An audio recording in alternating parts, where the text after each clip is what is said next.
Okay, guys, we are live. So for those listening at home, welcome to the Dungeon Musings YouTube channel. My name is Kevin Madison, and I will be your friendly marshal today. As you say, today we are going back to actually an old favorite of mine, and something I haven't had a chance to run for quite some time. Now, the system we're going to be using is going to be Pinnacle Entertainment's Savage Worlds Adventure Edition. But the game we're playing is Deadlands, the Weird West. Now, this is I'm obviously backwards, and you can tell from my very fancy Marshall star that came with my Kickstarter rewards. And I'm not messing around today. So, we've been playing a bit of Savage Worlds on the channel the last little bit, and I thought it would be, once these Kickstarter rewards came in last week, I knew I needed to get this to the table to see how it would go, and I rounded up a hell of a posse for us to play with today. So, let's go through and have everyone introduce yourself, who you are, who you're playing, and what's your experience with Deadlands thus far. First up, we got Arlen. Arlen, welcome. Howdy, amigos. I'm Arlen, and I'm playing Santiago, sometimes called Santiago El Justo, or Justo. Right, you pronounce J's weird in Spanish, right? El Justo, I think so. Yeah, Justo. My one semester of Spanish tells how me. little I know about this. But I'm playing a vaquero who's, he's a cowboy, and he's got a 6-shooter, and he's going to do some good in the Weird West. And my experience with Deadlands is zilch. With Savage Worlds is pretty limited, but not quite as limited. Very nice. Next up, we got Sean. Hi, my name's Sean. I'm playing Samantha Spades Saxton. She is a hex-slinger extraordinaire. Never played a hex-slinger, so looking forward to finding out what it's about. Why don't you tell us a little bit about what's a hex-slinger, as opposed to, say, a huckster? So a hex-slinger is someone that learned the secrets of rune magic and is able to apply those to weapons, as was learned by John Henry Doc Holliday, that spread it to the rest of us. That's right. In the setting of Deadlands, you've got the hucksters, who are fellers and gals who make deals with evil spirits called Manitous. And it's from them that they get their powers, and they learn their secrets from an old book of games called Hoyles. And that's what the Hexslingers improve upon that even more by adopting some ideas from Viking runic magic and applying it to their 6-shooters and their long arms. So, and last but certainly not least, we got Mo. Hi, I am playing Alexander Fanshawe, Xander to his friends, who's a adventurer from England who's come over to explore the weird Deadlands.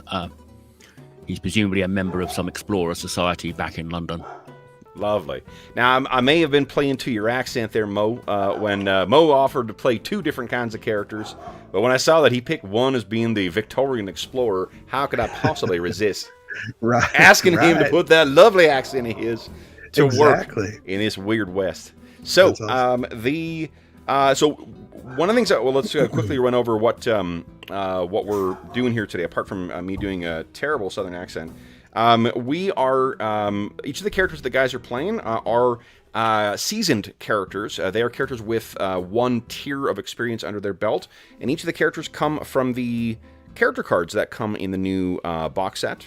I've mentioned these on the channel before, but I particularly love them. They got all the information you need for your characters right on here, and there's about 20, something of them, like 28 of them in the box set, which is pretty fantastic. We've got a really interesting selection of characters too. We've got one that's going to be a little more knowledgeable in the form of Alexander. We've got one that is going to be pretty up on his fighting and shooting. Van Caro's got a classic trope of the Deadlands setting, which is Fan the Hammers. Fan the Hammers is using a single action, revolver to just hammer or push the hammer back manually, and allows you to spray, fill the air with lead. The downside to that, it is a single action gun, which means you need to recock and shoot each time if you're not fanning the hammer. And it's neat that they've. It used to be just a setting rule, and they've made it into a feat or an edge now. So it's going to be kind of cool to see how that play out. One thing I didn't change in your character though, Vancaro, you've got what's called a trademark weapon. So you get to choose either your 6-shooter or your Winchester rifle as the signature weapon, something that is inextricably linked with your legend. Whichever one you choose, that gives you +1 to your shooting when you're using it. Yeah, my uncle Tio Juan gave me the 6-shooter when he taught me how to fire it, and so it's connected to me. Nice, very nice. So did you adjust that on your character I am sheet? adjusting it right now. Yeah, if you go under your oh, perfect, you got that well ahead of you. Now, one thing we're also doing today is we're making use of the new Savage Worlds Adventure Edition set you can get on Roll20. So Roll20 or Savage Worlds, like many of the other games, has now joined the Compendium Club with Roll20. So you got a whole list of all the rules from the Savage Worlds Adventure Edition, and it has drag and drop features to it too, with the edges, your hindrances, your powers, everything. So it's quite easy to set up. And I guess that's pretty much it, guys. What we need to do now is I need to get my coffee because I forgot. I was so concentrated on getting that hound inside that I had to left my coffee behind. So you'll bear with me, folks. Where we'll be starting is... Oh, one thing I need to do first is to dole out some bennies. Now, there are bennies in here.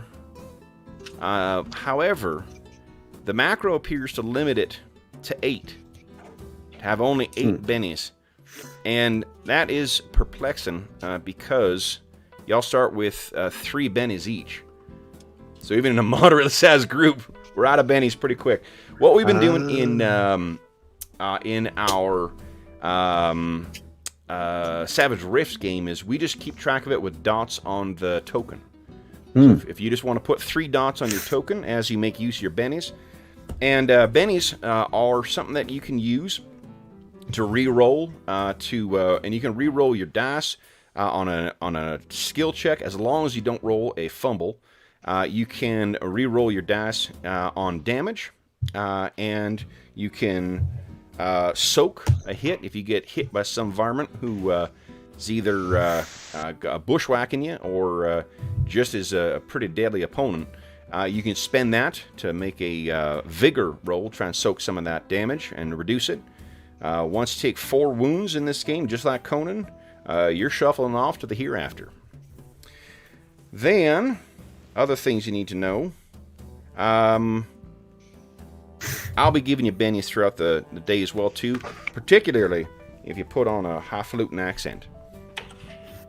Well, sure enough.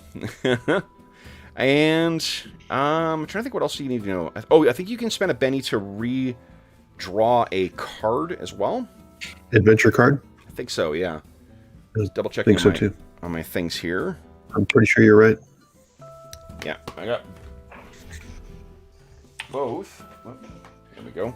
Oh, you know what? Yeah, I seem to remember that, but I'm going on the Explorers Edition, which is the one I've got, which is the previous version. So they've changed a few things. The only really substantial change, they switched around some combat options from the Explorer Edition, and they eliminated whatever it was, Charisma or whatever that stat was. So bennies may be used to reroll a trait test, recover from shaken, soak rolls, draw a new action card, reroll damage, regain power points, or influence the story in a way that is amenable to your martial. So, all right. The other thing you guys are going to get is something called Conviction. Conviction is a little different from bennies. What you can do is spend a point of conviction, and you can track it on your character sheet. You spend your conviction to roll 1d6 and add that to the result of your dice after you see the result. That all makes sense? Indeed. Do we start with any of those? You do not. You got to earn that stuff. Right. Weird West is no easy place. You got to make your own fortune here. It is. All right. Now I'm going to go fetch my cafe, and then we can jump in and see what we're going to be doing to these Weird West heroes. So back in a moment.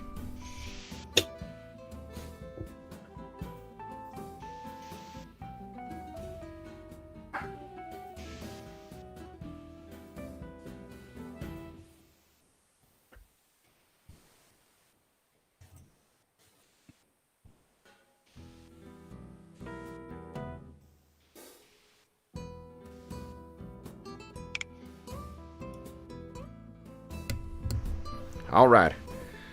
Got my cafe. I'm ready to go. So, fellers, where we're opening our scene is on a train. A train headed west. Now, I leave it to you, fellers, to decide the reason is for you heading west. But I can tell you where you're traveling through right now. And that be Nevada. Vast desert and stretches of untamed wilderness that make up Nevada. Why don't you tell us why is it that you're heading west? Santiago, your mule's back in the in one of the horse carriages, so it's stored and safe. It's just not with you right now. Where will we find you on this train, and why is it that you're heading west? I think Santiago is, he's a young man. He's out to make his fortune the way that young men are in this part of the world. And he's got a sort of, he's not really arrogant, but he is a little cocky about his skills with the 6-shooter and all that. So he's thinking that he might, bring some law to some small town and be richly rewarded, or find some senorita who wants to settle down with him or something like that. He's not quite sure where he's going, but he's going to end up somewhere, and it's going to be adventuresome on the way there. Nice. Where will we find him on the train? Probably in the lower, the cheap seats, basically. Okay. He's doesn't have a whole lot of cash to his name, and he's not super interested in wasting it on a nice train ride. Okay. As he sees it. So one thing we should say about the Weird West as opposed to the Wild West, the Weird West is an alternate history. The Civil War really kind of petered out more so than ended after the dead started rising and keep fighting amongst each other on the battlefields. This finds us, I believe it's 1889 is the year that we find ourselves in. Could be wrong about that. Let's see, I think that the new Deadlands advanced at 1884. And supernatural things are known to kind of slip out there if you believe the Tombstone Epitaph, that notorious broadsheet paper with all its scurrilous rumors and fanciful tales. There's all sorts of horrible things lurking out there in the dark. Though the average folk don't believe that. They don't take truck with that kind of silly story. It's still seen as childhood, something appropriate for scaring kids and the like. Kids and the simple-minded. What you folks know, though, is that the Alexander, you certainly have been out to some of the darker regions of the world, and you know that there are dark and dangerous things lurking out there. Van Caro, you've been riding around the Southwest long enough, well after the earthquake that done shook California down into the sea, leaving the maze behind, now filled with all sorts of maze warlords, both from North America and further east as well, too. And Samantha, of course, every time you tap into that power of yours, that's when you're seeing the Manitou. So you know firsthand, them tales, they ain't fiction. Sure enough, sugar. Then, what about Samantha? Why is Samantha heading out west, and what is it that where do we find her on this train? Well, she's where the tables are, hoping to catch a mark coming into the possibly into that car, because she plumb ran out of them in her smaller town, so she needed to spread out, find some better games. You got it. Find a better supply of marks. So it seems that your luck is about as your luck is somewhat you would cast it on just bad fortune, but others might see that your unraveled arrogance is what drove the one person willing to play cards with you on this train away from the table You now find yourself in the cheap seats, looking out on that vast, seemingly never-ending desert. Just sitting there, just shuffling cards. It's a lonely existence. Most definitely. What's she look like? Does she look like her illustration, or? She does. Yeah, she's not hard to look at. But she's got a firmness to her, a hard set countenance that is hard to mistake. All right. So Vancaro, you be sitting in the same section as Samantha, and you see this woman dealing or shuffling a deck of cards like it done something wrong to her. And what about Alexander? What's Alexander heading out west for? Well, he's over from the UK. He's heard rumors of dinosaurs walking and now I will correct you. I around. believe at this point you might properly call that the Great Britain. Yeah. This is still a time of the Empire, no? Yes. Yes, he's come over from the Explorer Society to look at what's happening over here and what the colonials are getting up to over here. He's probably sitting in the saloon bar, writing in his journal and maybe sipping a whiskey. All right. So what you and I think what we've seen you do is you when you're sitting down, you ask for a whiskey, and it's poured for you. You take one sip of it, and you do that double take, looking at it like, don't know what they may call this whiskey, but it's sure a damn sight not close to what you would expect.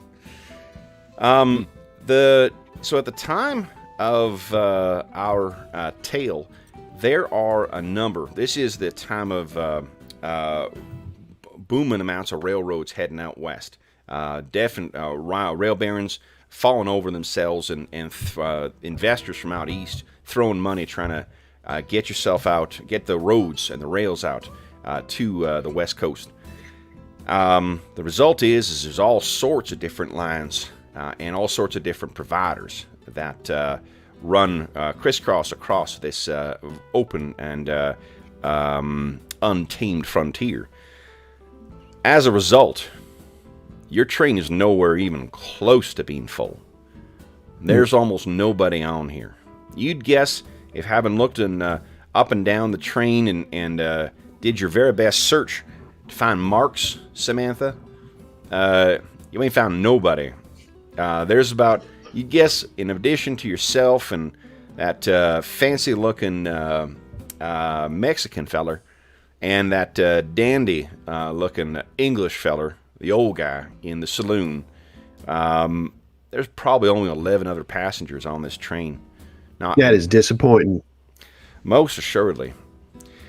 Now, I think we find you guys all sitting at where you are when there is suddenly a huge and deafening explosion. What I'd like each of you to do is to kindly give me a vigor roll. Now, one thing is, Alexander, I don't know if I remember to put the penalties from your aging ability into your thing. I don't know if the drag and drop feature automatically populated it. Let's just take a look here. So, this will be a good opportunity to show you how cool this here sheet is. Now, we click on your elderly. What that tells us, -1 penalty to agility, strength, and vigor rolls, but not the link skills. I do not believe we go to the construction quarter. So all we need to do is -1 to your agility, -1 to strength, -1 to, there you go. Got a setup for you. Now, fellers, would you kindly give us a vigor check? I'm going to find my rule book. Oh! Now, Santiago. And Sam. So We didn't guys, really distinguish ourselves.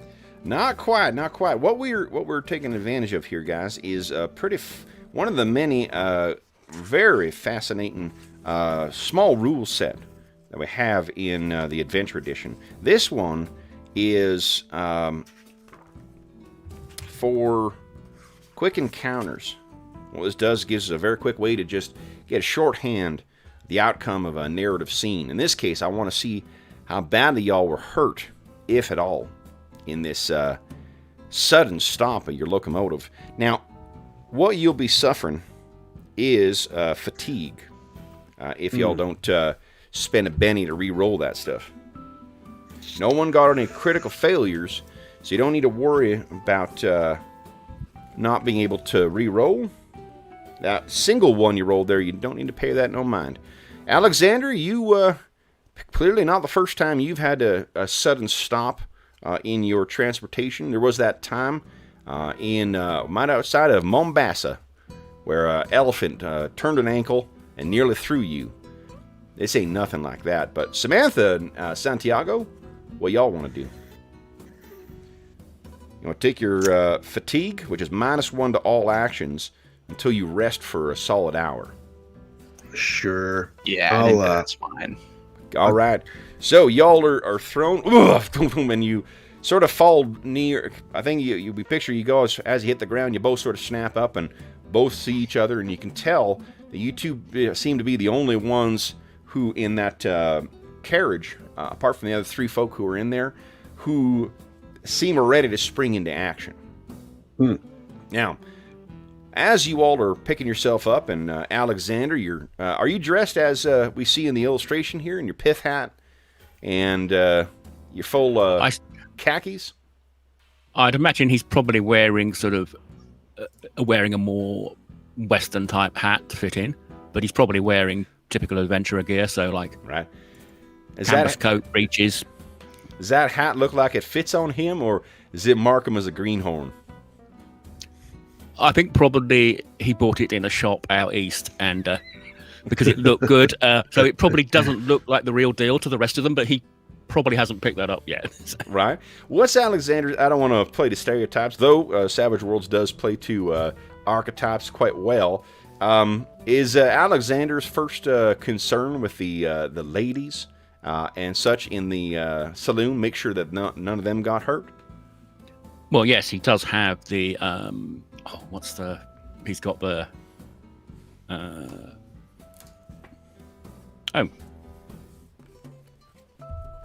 wrong character sheet. Yeah, yes, he's going to check, see if anyone's fallen or hurt themselves. All right. And is there a doctor in the train? He'll call out.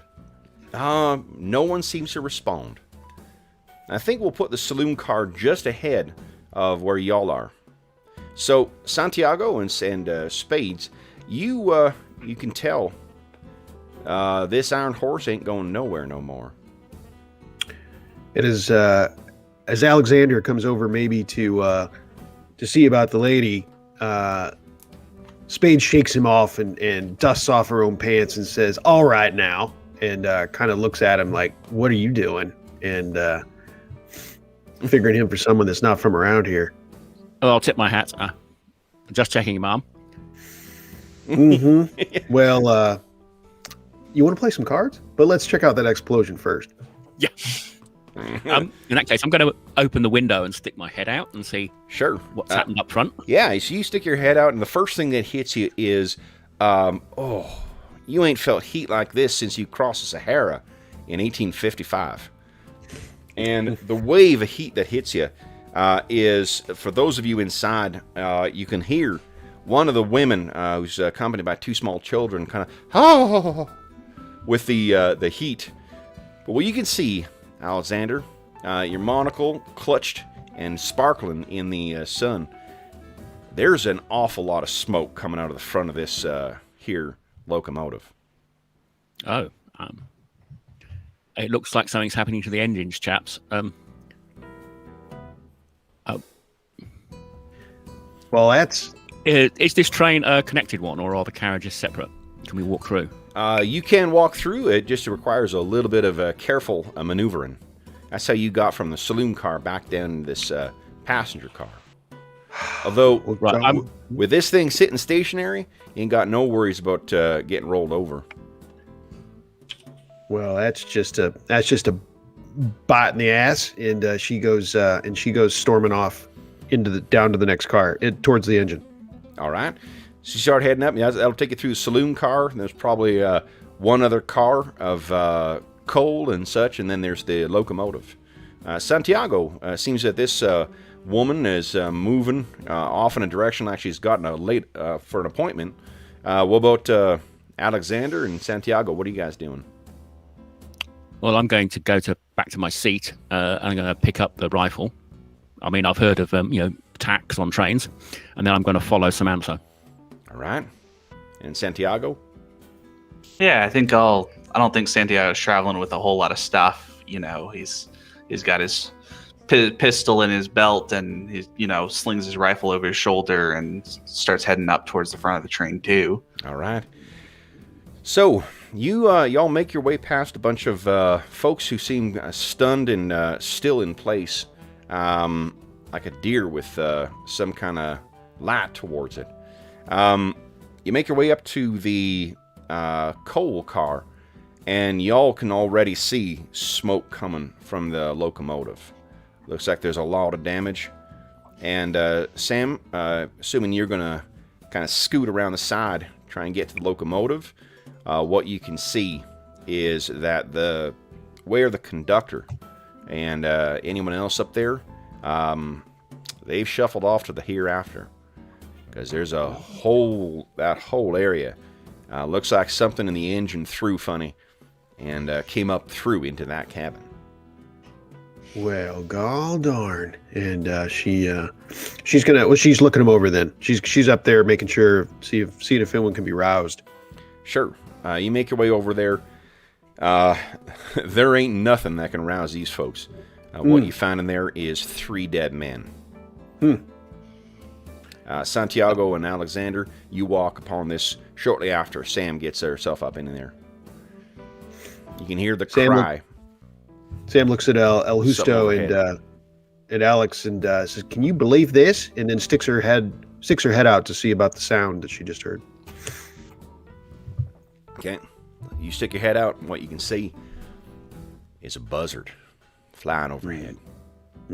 Otherwise, open and clear blue skies. Not a merciful cloud for cover to be seen anywhere. She mutters at the buzzard, "Well, that didn't take long," and turns back around to her new companions. Says, "Can you believe this?" Can I inspect the engine? Does it appear to have blown up? Yeah. Are they... Sure. Why don't you give us you got repair? Academics, common knowledge. You do not. Which means you can click on unskilled. Let's see what happens.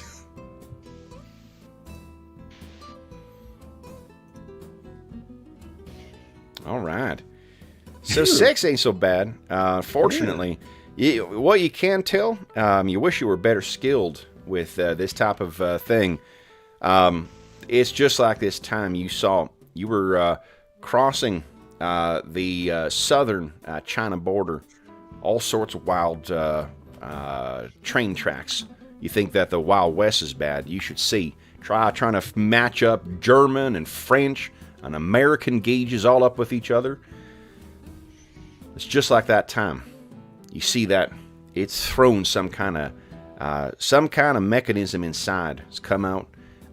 There ain't no fixing this thing without tearing the whole thing apart and having access to some easy replacements.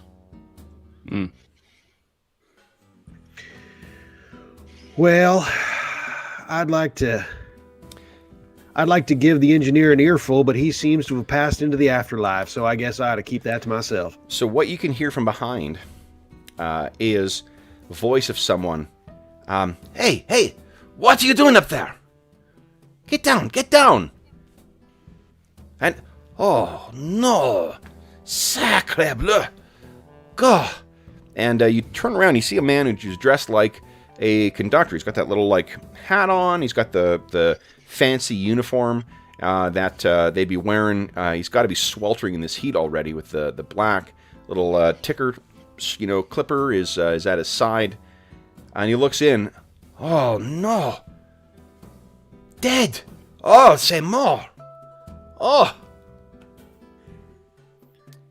Well, thankfully the train staff, someone's still alive. check out this mess.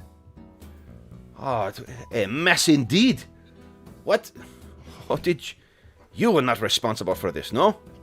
No. I was trying to find a card game in the back. Oh, yes, I remember you. And all of you as well. Forgive me. I am J.P. Halstead. What? Well, JP, what's the plan? No. The plan? We should have been into Elko soon.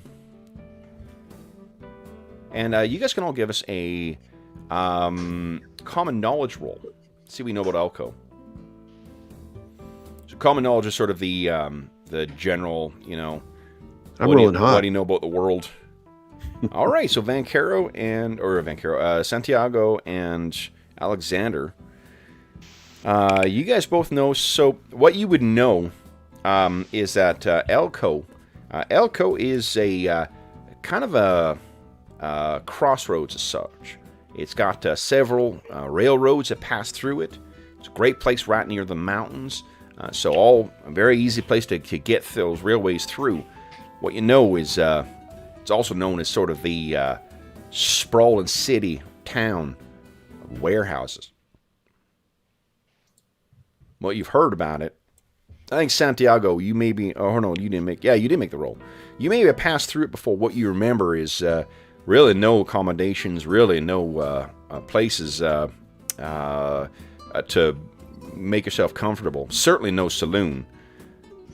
What there is a sheer mile on either side of warehouses storing ghost rock and all sorts of stuff coming out from out east or heading out west.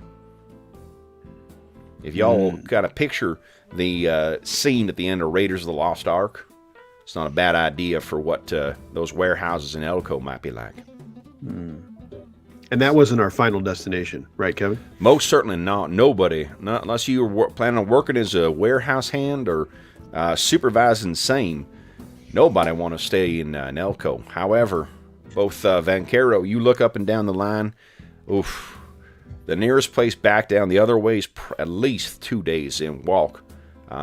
Maybe faster on horseback, but that don't do no one else on board any help, and whew, sure ain't getting quiet or less hot out here. Maybe a day's walk to get you to Elko.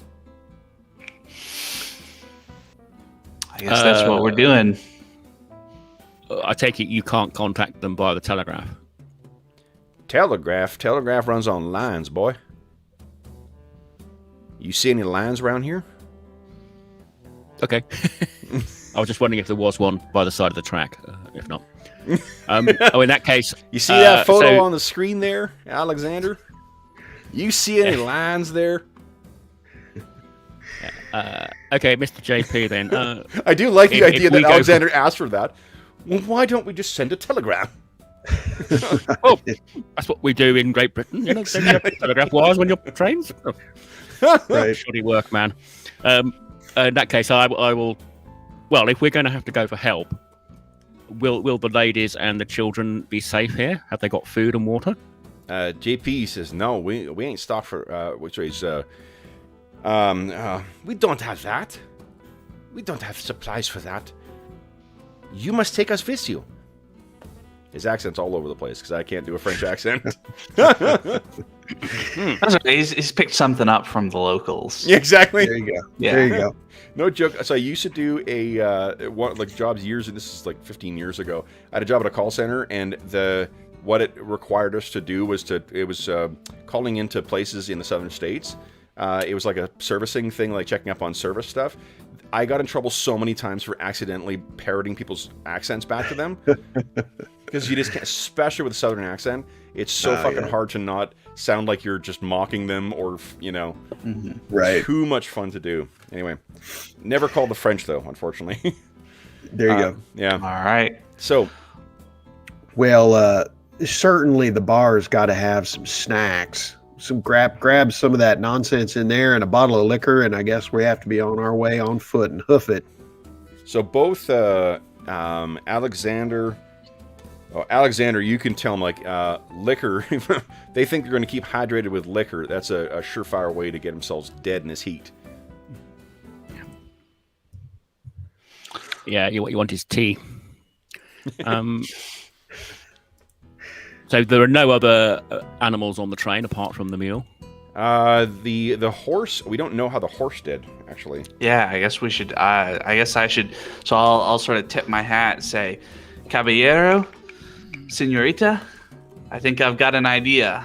And I'll start walking back towards wherever my horse was. Sure. Let me see if how it did. We've got any. I don't know if they've got different kinds of horses in here. Let me take a look.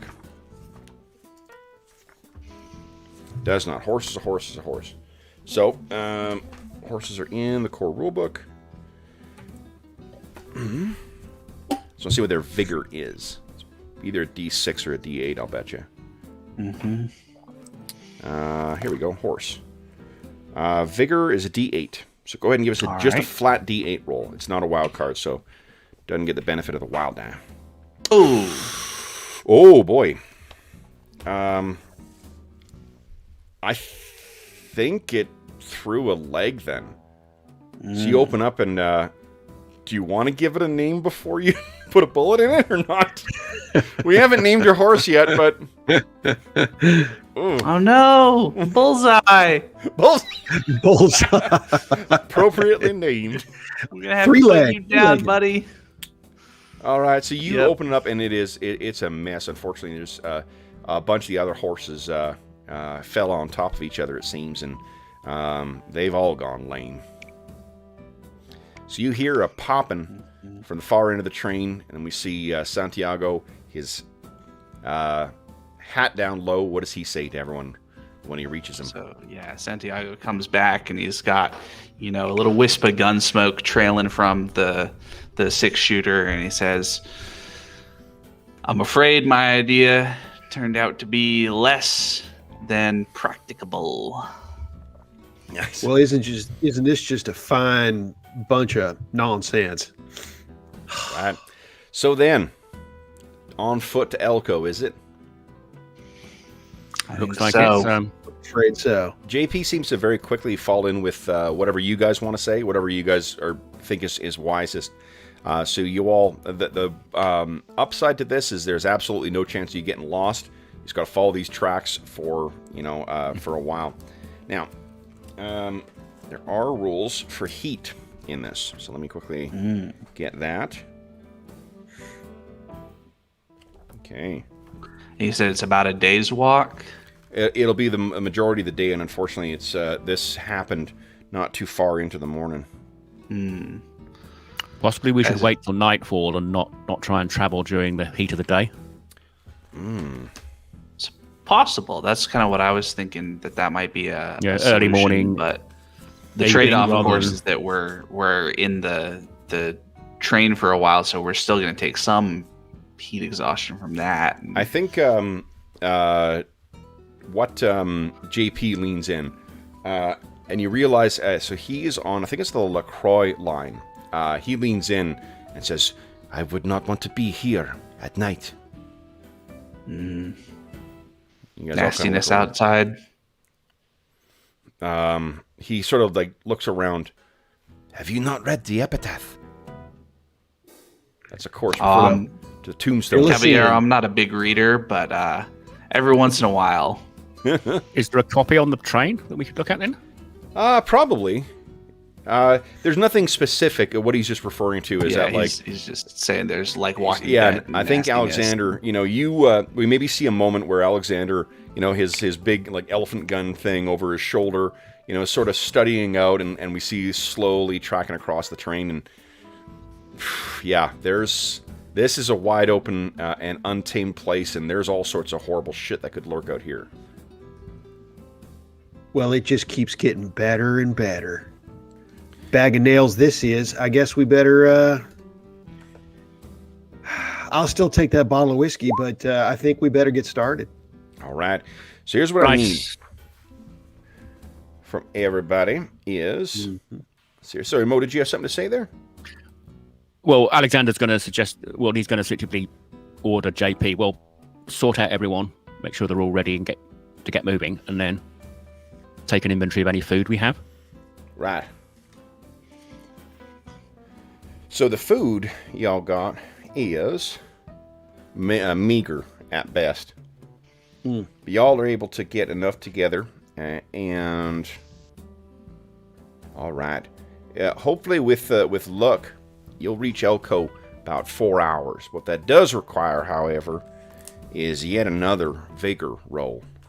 And Sam and Santiago, now that you're up and moving around, you must have twisted or turned or something.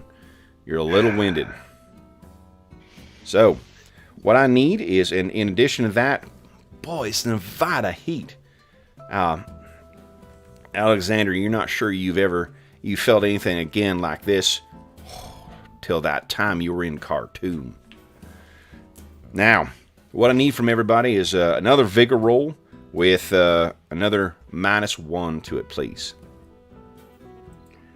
To account for. And there's a spot on here for fatigue, so I think it might. -1 on top of fatigue, or -1 on top of fatigue. Oh, all right.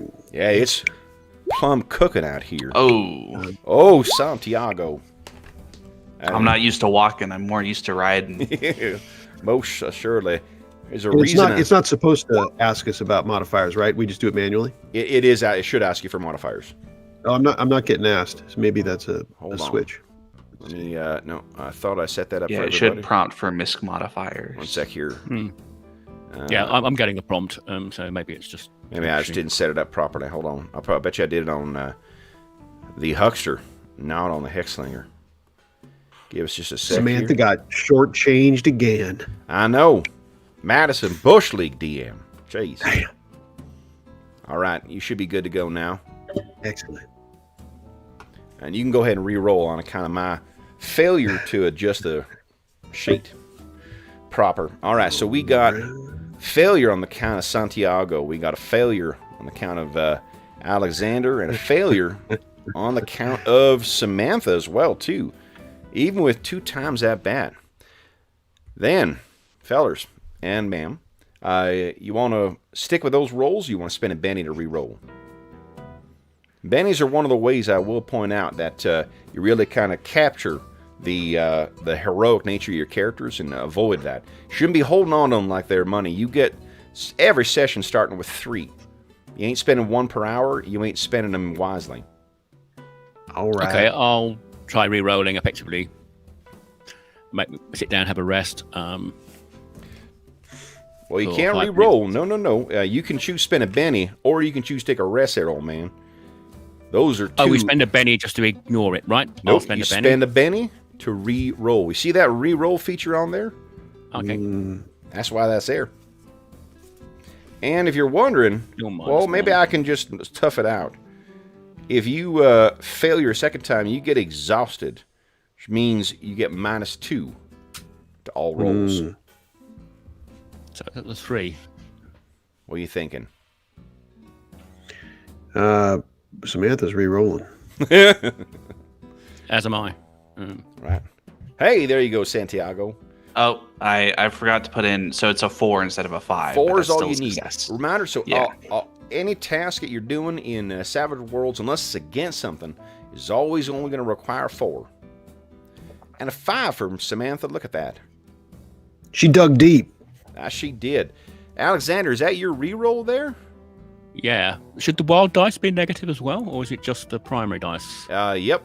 Your penalties apply to both dice. Okay, yeah, well, I'm... So Alexander's looking a little green in the gills, but no more so than you guys. So y'all are fatigued now. Alexander, make sure to mark off one of your bennies. And then what y'all can also do is tick off the fatigued condition on your character sheet. Should be right in the middle there. Now, fortunately, as unpleasant... Oh, why don't we do this? Why don't y'all give us someone give me a 10d6 roll. Let's see what shape those passengers are showing up in. I'll do 5 of them. Or That doesn't All matter. right, yeah, you do 5 and I'll do 5. Okay. sounds good. Oh boy, they ain't in rough shape. Only 1, Mine Oh. are doing a little better. A little better. So you got 3. So in total, we got 4 folks that are unaffected. We got 4 folks that are looking a little worse for wear. We got 2 that done near collapsed and are having to be helped on their way in. This is probably the elderly. I pass So- him the bottle of whiskey. Sacrifices must be made. I was keeping this for myself, but here you go. All right. While it's certainly not an impressive looking town, y'all are very pleased to see Elko up ahead as you guys come walking in. Now, Elko itself is, you can ignore that French flag that appears to be flying over there, or is that Texas? It's a Texas flag. Texas flag. Here we go. Apparently they got some kind of connection with the Republic. What you see as you're coming into town is, as Santiago, you've been here before. It is a meager 4 buildings, most of which are barracks or loading facilities, and behind them, stretching in both directions, north and south of the tracks, are an enormous row after row after row of warehouses. And as you all are straggling your way into town, you see at the fanciest looking building in town, door opens and a man comes out. He looks a little bit like this.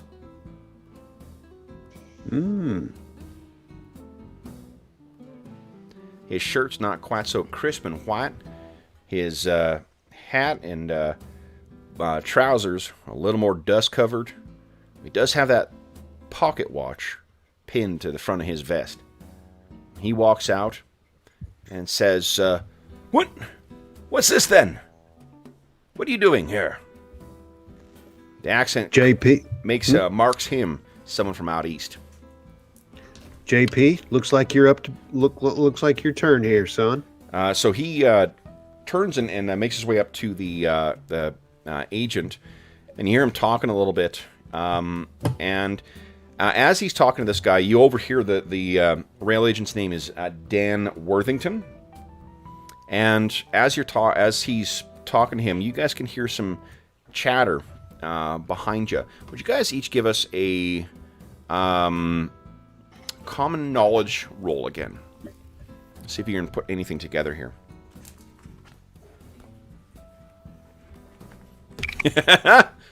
Fumble from Santiago. Failure from Alexander. Jeez, We got 2 fumbles. Or I think there's just failures because we rolled 2s. Oh, It's right, the right, minus right. 1 from the Yep, fatigue. minus 1 from Gotcha. fatigue. Yeah, Okay. it'll show So- up red if it's a fumble. So you can't Gotcha. hear anything. What you guys hear you can't hear what the people are kind of muttering about. They're talking something about Elko and what it's known for. What you find out is that let's see here. For one, there's no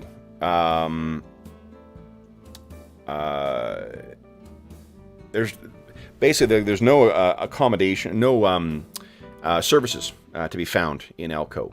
What you can find is there are, after some back and forth and some dithering over, what rail line's going to pay for what, Dan Worthington agrees to turn over one of the barracks, an uninhabited barracks, for y'all to occupy. And also find you food, water, and unfortunately, it's going to be 7 days before the next train comes by through Elko. Oh, dang. No saloon, no bordello, just a barracks, bare bones. But it is a roof over your head and out of the shade, or out of the heat.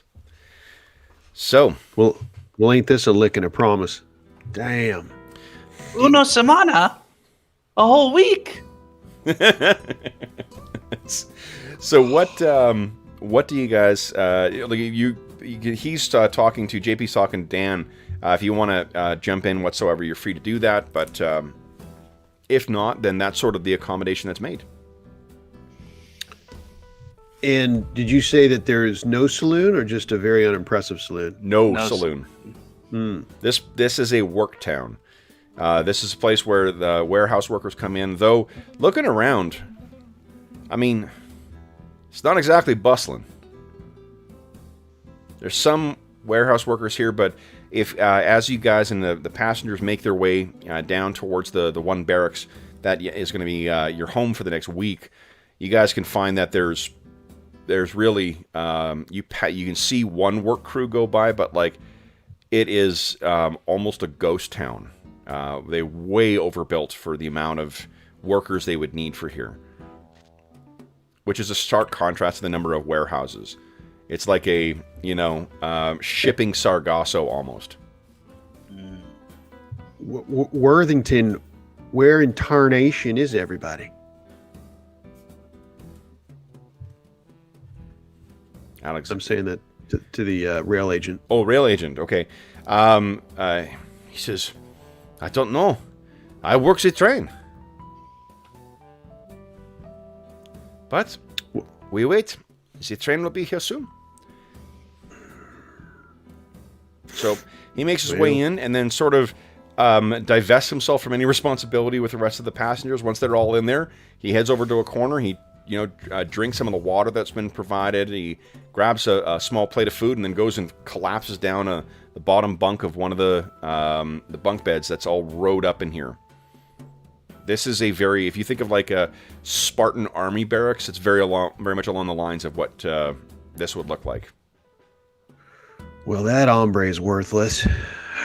Now what? I should be writing a stiff letter to the management. Indeed. You can count me in on that. Right, I'm going to go and check on the other passengers, make sure they're all okay and they've got food. Okay. You go by and the rest of the passengers seem to be doing okay, all things considered. What you do find is that there's four rough-looking fellers who they seem to be talking about something surreptitious as you're approaching. Why don't you give us a notice check there, Alexander?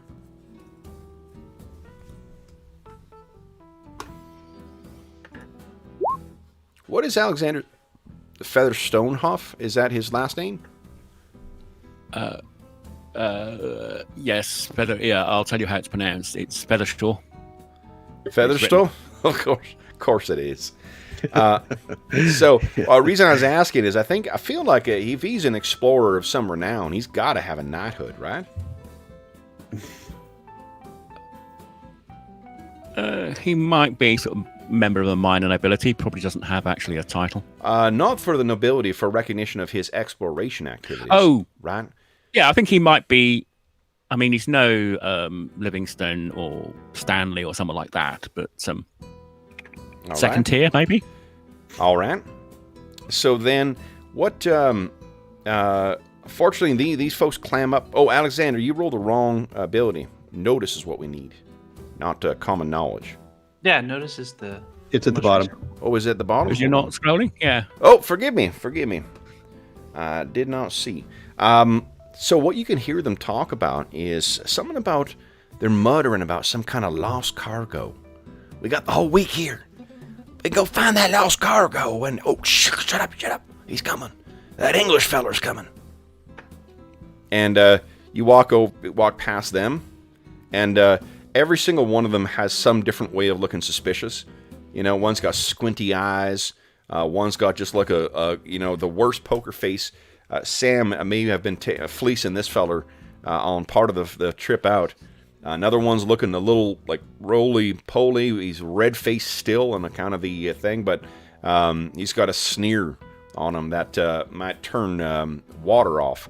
And the last feller just got a great big, massive beard that completely conceals underneath his very untamed eyebrows, too.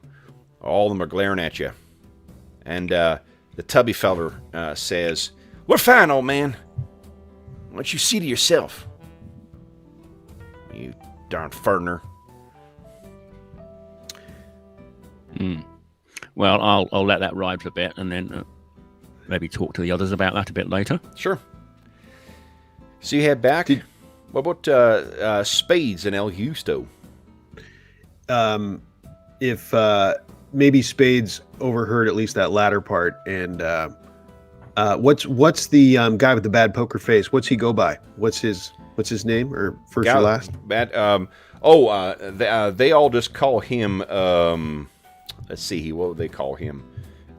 He's Fat Sam. Well, listen to Fat Sam speak up. You want another game of cards, Sam?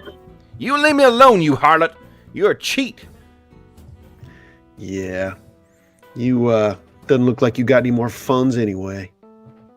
Listen, if you wanna, why don't you give me, Sam, do you have Intimidate? I Maybe it's only Persuasion. Hold on. I'm trying to remember if there's a separate skill for Intimidate or if it's just Persuasion. I think there's an Intimidate. There is Intimidate. Okay, you don't have it. Nope. So what, he's, I'm not sure if, he's going to back down to you. I'm trying to decide here. Why don't you give us an Intimidate check, and I'm going to make a roll for him. All right. He's a coward, so his roll's not going to be great. Okay. And he's not a wild card either.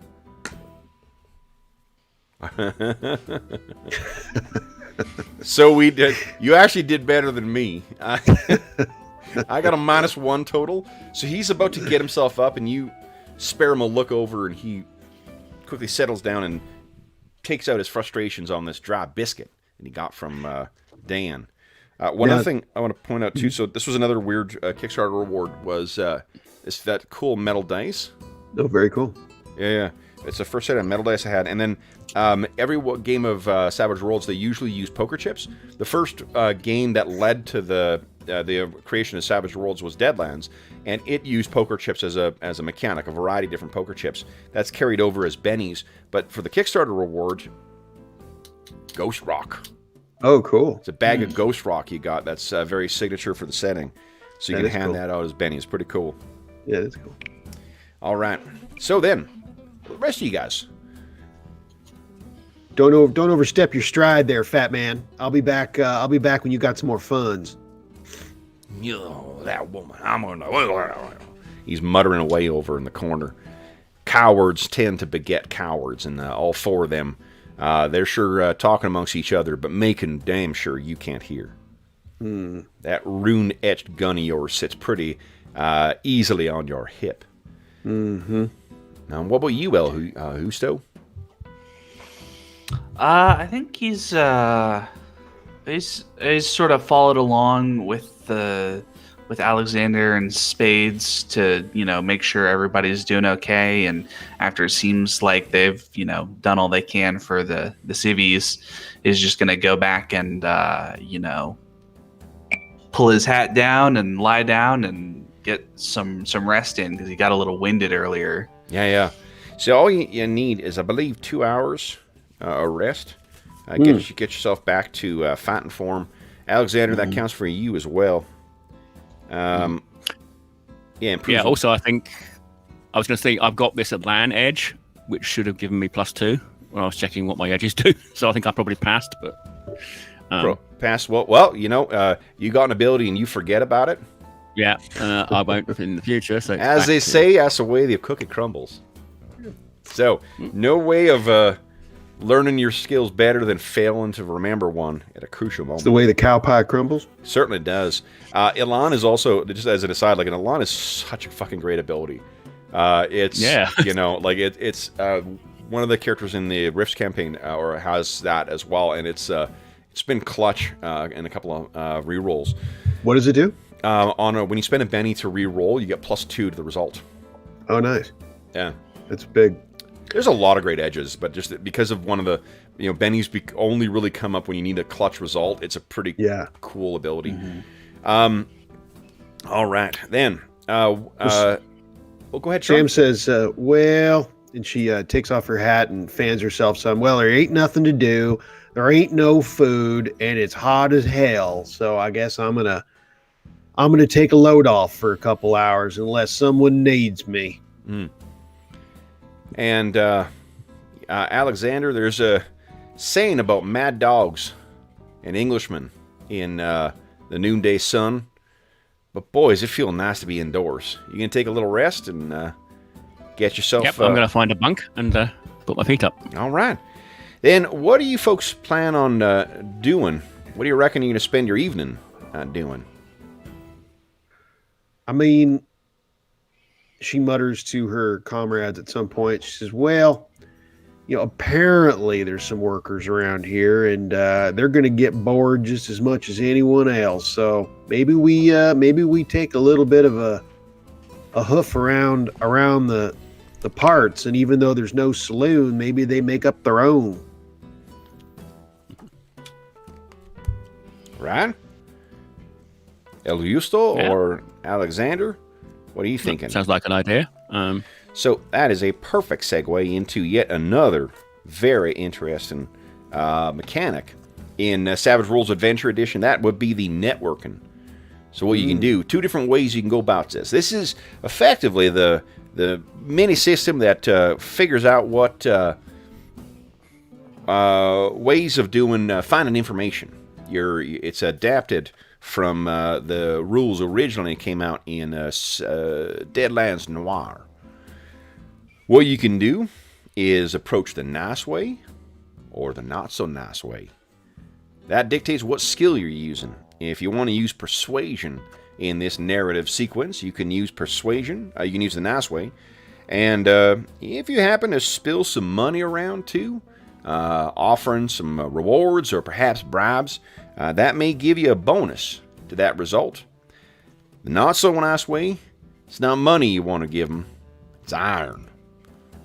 And if you use some threat of violence or perhaps some actual violence, then that may be a way for you to find information that way. So, Samantha, if you want to find yourself, or Spades, you want to find yourself a game, you're going to want to do a little bit of networking. Is Sam inclined to the nice way or the not so nice way? She's inclined to the nice way. She's not sweet, but she can be persuasive. All right. Now, what about you? What's your situation for dinero? That's a good $174 you got left.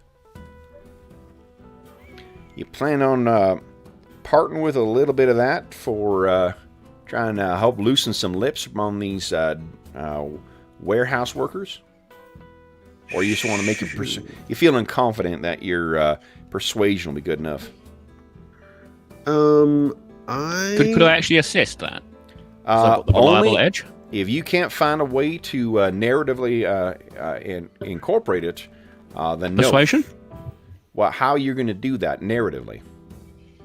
Well, presumably we're both going to be talking to them, and maybe I can chip in with another suggestion. Sure, that sounds good to me. So then what you need to do is make yourself a persuasion roll there, Alexander. And on a success, you'll give a +1 to Samantha's roll. Very nice. You can re-roll that for free if you like. But I have to take the result, don't I? You do, but it gives you the opportunity to see a dice explode. Okay, yeah, let's see how that works then. So I'm looking for... There you are.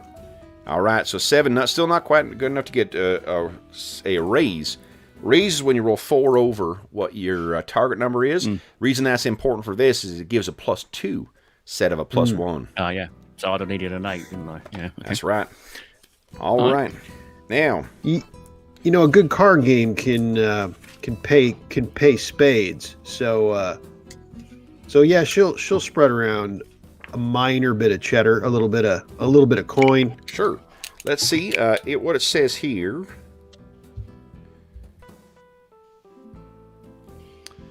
Is, let me say you spend $10.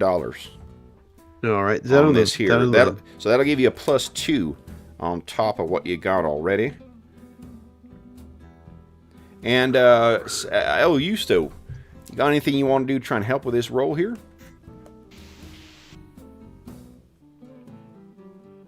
I'm trying to decide. I think Santiago's thinking more that he might go ask the rail agent whose name escaped. Davenport, was it? That's Something right. like that? Yeah, Worthington. Dan. It is Dan Worthington. Dan Worthington. Yeah, he might ask him if there's... Davenport is Alexander's manservant back in England.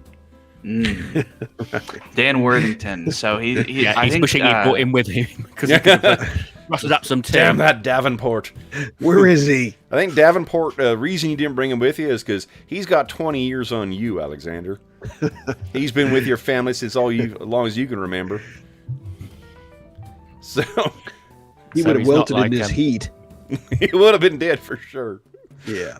Yeah, so I'll go see if I can get a hold of Dan Worthington and ask him if there's is there some that can be done about like issues around here? Is there some way that we can maybe work out a deal to get, like, if there's better food or something like that I can get for the people? Maybe Sure. I can trade him for something. Yeah, I don't like that. That seems like a persuasion. Yeah. Nice type of thing. So, all right, then let's do this.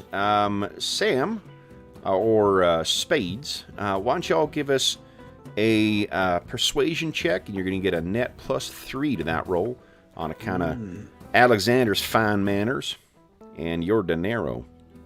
And look at that. There we go. 13. Whoa. Now, one That's of the things two raises. is raises normally only matter when it comes to things like soak or things like is rare if you're contesting with someone else. Otherwise, you get a raise. That's what you got. So in this case, though, what you find, I think not only do you find some, and I'll let you describe the scene here, Spades, but not only do the two of you find some willing participants as well, too. They're marks. So you're going to get a +2 to your gambling roll for when you're playing with them. Nice. Yeah, I mean, I think this is something that Spades is has a very cultivated eye. So she lays eyes on them and like, ooh, here we go. Finally, my luck's changing for the better. Boy, it's about time. So you head over. They probably got a crude poker game on the go, and you're like, boys, you mind teaching a lady how this here game works? What's this thing you're doing here? And while you may find that's not cricket, Alexander, game's a game. So, Santiago, we'll cut to you. So we'll for the evening, we're going to be seeing Spades and Alexander enjoying the company of some wannabe card sharps. Santiago, why don't you give us a persuasion roll? See how All things right. go with, and then we'll play out the scene with Dan Worthington. 4 is a success. All right. So you make your way in, and you can see that Dan is working at a desk that looks like it's got enough paperwork on it to probably keep a staff of about 6 busy. But he's still working away, and he looks up, and he's got some spectacles on still. Says, something wrong? Nothing wrong. We're just we got some, women and children among our crew. I'm wondering if there's something that could be done to make it a little more comfortable for them, help them out a little bit. It's a rough travel from the broken down train, Yeah, he kind of looks down. I could see.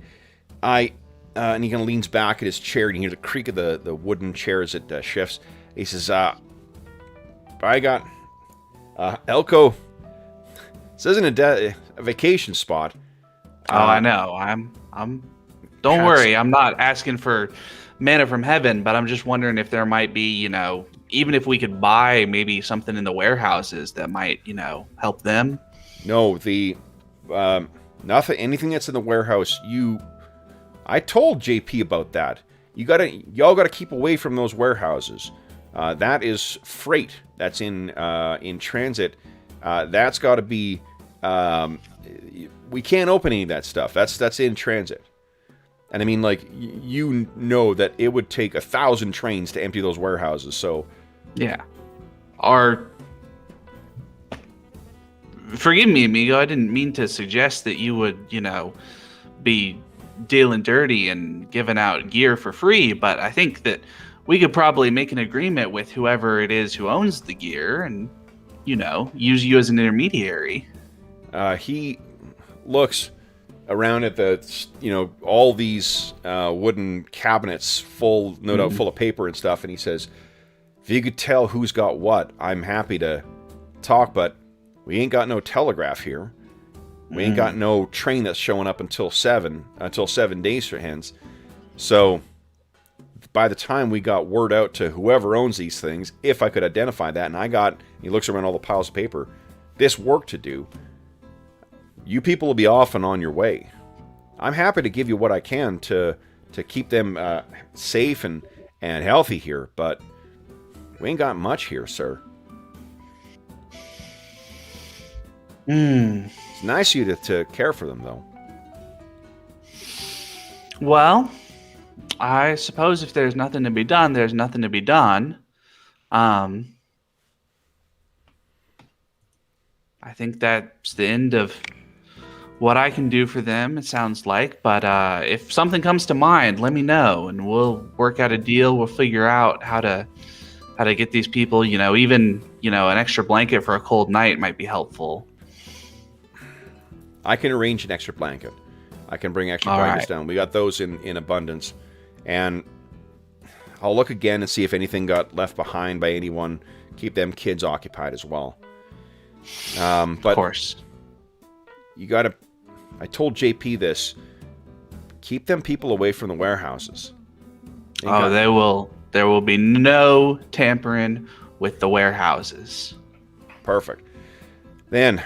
I'll be sure to have those, I got some paperwork to finish up, and I'll stop by and drop off those blankets after. Excellent. Thank you, sir. Thank you. So you head out. As you walk back into the, let's quickly make a gambling check here. Let's see here. I know we're at our mid-session. I got 2 more things I want to do, and then we'll take our mid-session break, guys. If y'all don't mind. Okay. All right. So one thing we talked about before we went live, too, is one of the nice things... one of the things I do really like about this as well is there are an awful lot of rules and situational things in Savage Worlds that can come up in a bunch of different circumstances, but the rules are like almost never more than 3 paragraphs. More often 1 paragraph, so it's if you need to look something up, you can refresh your memory with it pretty quickly. And then get on with your game, so I do like that an awful lot. Yeah. The game has always been billed as fast, fun, and furious, and it definitely continues to be that. All right. Here we go. Now you, I believe, have gambling, right, Sam? Or spades? Oh, you know it. All right. So you're going to have an hour of gambling. We're going to reflect this. Does a horse have hooves? We'll give your stake $10. Alexander, you wish to partake in this this here card game as well? Yeah, why not? You ain't got no gambling skill. Maybe why not? Or maybe a reason why you're traveling coach instead of traveling in style. Oh, get in here, Alexander. You'll be fine. I'm just learning the game myself. All right. And one thing I'm going to give y'all is everybody gets conviction. You guys have been role-playing the hell out of these characters and making good use of your abilities, so everyone gets a point of conviction. Then what happens is everyone in the game makes a gambling roll. Lowest total pays the highest total, and the difference times the stake. Next lowest pays the second highest, the difference times the stake, and so on. So, if a character who cheats... you can add +2 to your roll, but if you get caught, things will get ugly. So, the cheating would be thievery. Anybody got training in thievery? Nope. So I take it that neither Alexander nor Spades are going to cheat in this here game. No. All right. So let's do this I mean, here.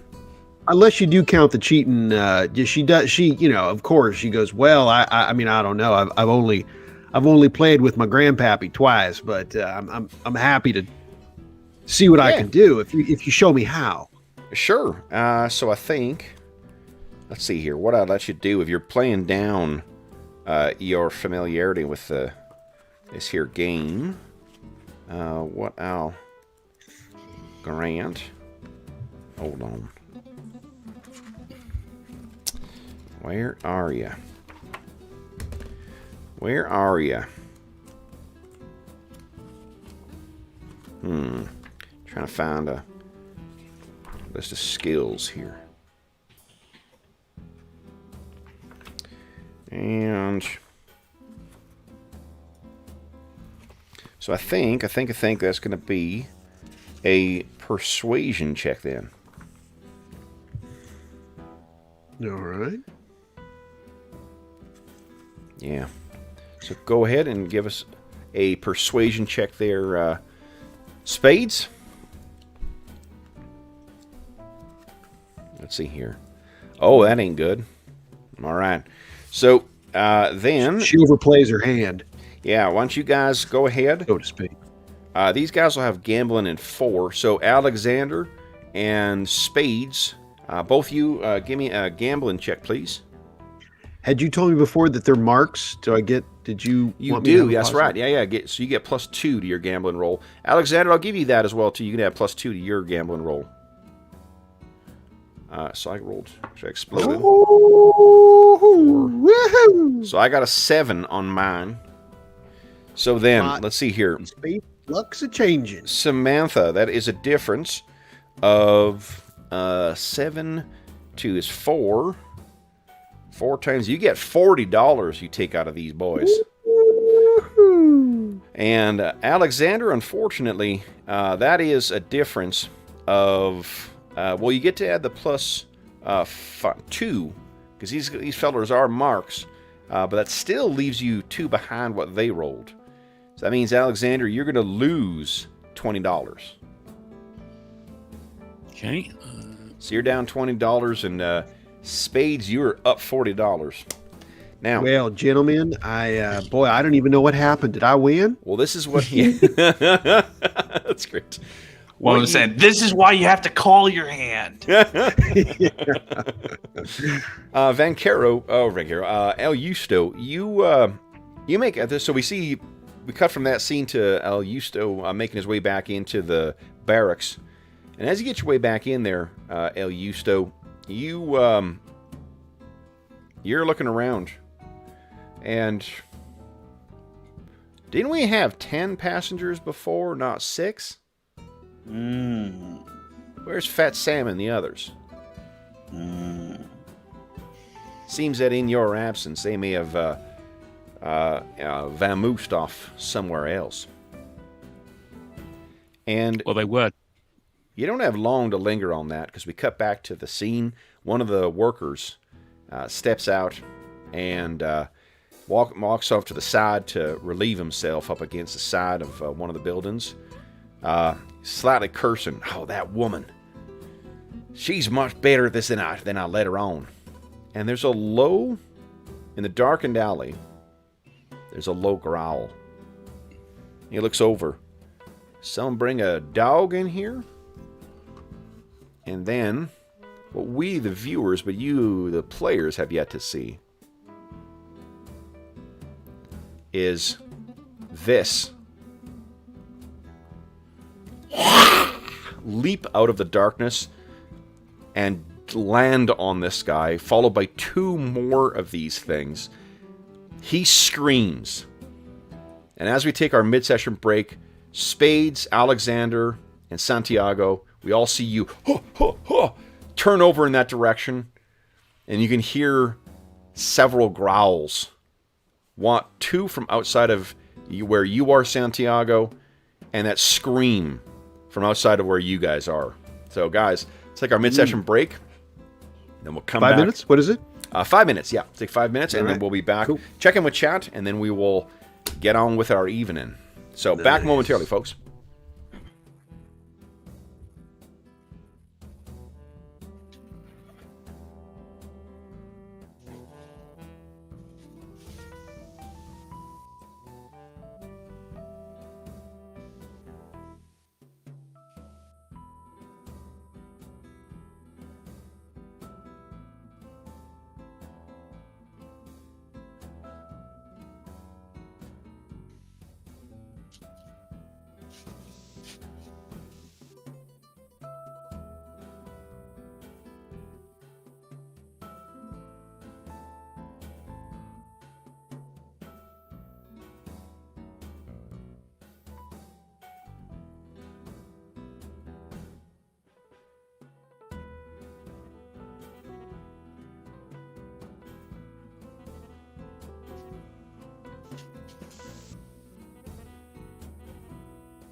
Alrighty. Howdy, y'all. Let's go ahead and say a quick howdy to everyone in chat. Let's see here. Old school, good morning. Brian, no, you got to check the schedule out, Brian. We said that there wasn't going to be Icewind Dale today already. Ice King, sorry, yeah, no magic missiles. Although you will see something magic coming out of Spades. Well, Winchester rifle, very likely. Old school, what's going on? Let's see here. Crumb, good day back at you, Crumb. Yeah, let's see here. Steve-O, what's shaking? Nice music. I totally agree. This is, once again, Kevin Crawford. I spent a good hour last night going through a bunch of tracks trying to find the perfect thing for this, and I think this does an admirable job. Kevin MacLeod? Kevin MacLeod, not Kevin Crawford. Too many goddamn Kevins. Kevin Crawford. Yeah. Different. Yeah. Different. Also talented, but does different stuff. All right. So then, fellers, we have, let's see, we have some trouble a-brewing here. So let's first, let me get some tokens out for our critters. There we go. Now, one weird thing that is showing up here, they've got, and I can't figure out how to get rid of it yet. If you click on your token, you're going to see a bunch of macros show up in the top there. We talked about this before we went live, but there's an enormous amount of interface that is built into this thing, but I am too goddamn lazy to add all the stats for tokens and such on my end. So you can ignore everything in there. The one thing that is quite useful is the My Stats thing. I got it set up so if you want to have a quick access and not open your character sheet, you can say click on Santiago, click on My Stats, and lo and behold, look what shows up. Now, it might have been whispered to me. Did that show up in your chat too, guys? I did not get it. I think it was just... Oh, that's wonderful. So you don't even clog up the thing, but what shows up is a list of all... It's basically a miniaturized version of your character sheet, including your weaponry. Not including your weaponry. I lied. But I can do things like click on athletics. Boom. And I can make my checks right from there. Yeah, everything else requires you to pick a target. And we're not using that because I have other ways to spend my time. So, let's get this set up here. Yeah, there we go. There's 2 there. Now, how many of these damn things am I supposed to be using here? What we're playing today is a modified version of one of the one-sheets. One of the awesome things about Pinnacle Entertainment in general and Savage Worlds in particular is they have these one-sheet adventures. You need something for a one-shot, you head on over to the Pinnacle site, and for $0 dinero, you can get some one-shots, which is terrific. Even just you change them substantially yourself, it is a wonderful way of getting ideas for your Savage Tales. I should say too, much we're heaping praise on this thing. We ain't paid for nothing. We ain't been paid for nothing. This is everything we're using here is stuff I bought. So this is just our usual game I particularly like. All right, so here's what we see, guys. We're gonna treat this just like a normal combat scene here. Anybody got anything that modifies their initiative deck? Anything that allows them to draw a second thing, take the highest, anything like that? I know you got Spades. You got something called calculating. So when your action card is a 5 or less, the upside you get to that is that you get a +2 to any... you ignore 2 points of penalties from one action. You want to hear something interesting about that? If you take a multi-actions. Multi-actions. Now, it only would apply to one of those. But there's that. Plus, it's only penalties. So say you wanted to shoot at range, or you want to do something else, that's cover. Any kind of penalty. So downside is you're acting later in the round. Upside, you got to ignore some penalties. Okay, so I'm almost hoping for 5 or less now. Yes. Now, folks, let's see how this goes. Let me get my stats up here that I need. Then, let's have a little tussle here. All right, so I'm going to draw cards here for you folks. I'll put it right underneath your character token there. There we go, Santiago. These are also from the Deadlands thing, and man, they look better than the default Roll20 So 6 of hearts for Santiago, 8 of spades for spades, how appropriate that may be. Oh, and a 2 of diamonds for Alexander. Let's see how our critters are doing. Critters got 5 of spades. So the way this goes, we start with the highest and we count down, and when we have ties, we go in reverse alphabetical order. So it goes spades, then diamonds, no, spades, then hearts, then diamonds, then clubs. So first up, we got Sam. Now, you ain't seen these things yet, but you heard the scream and terrible death cries of one of your marks. What do you do? Well, I don't really care about him too much. I think I've already fleeced him for all I can get. However, she's got to know. She's got to know what's going on out there, and because she's curious, right? Yeah. So she goes rushing on out. All right. So, do you take the time to grab your rifle, or you only got your 6-shooter with you? Well, I mean, well, I mean, you know, we don't really have any place to put our things. I think what's realistic here, I mean, I could see that if she had a room that she might have left a rifle in it, but we don't. So I think she would have it. I completely concur. So you go running out. Now, do you have your gun, your rifle out, your long arm, or your 6-shooter? I think I would have grabbed my rifle. Considering it sounds like trouble. Yep. I would have grabbed my rifle and hustle out. All right. So what you can do in a given round, guys, is you can move equal to your whatever your pace is.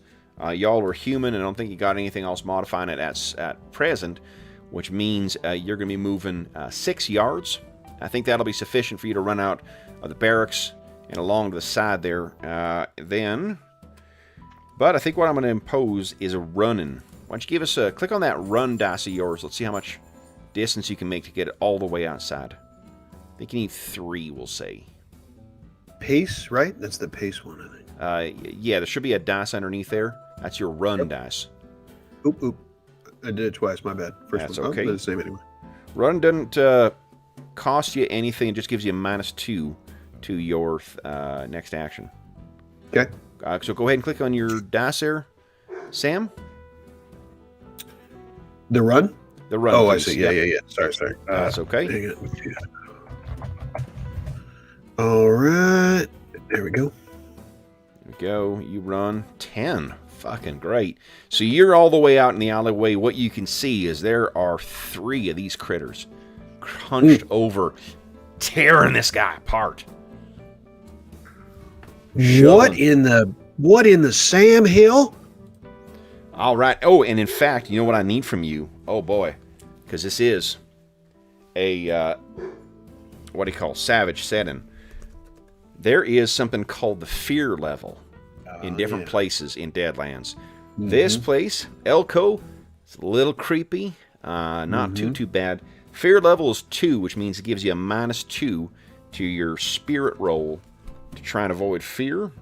Mm-hmm. There's my fear chart.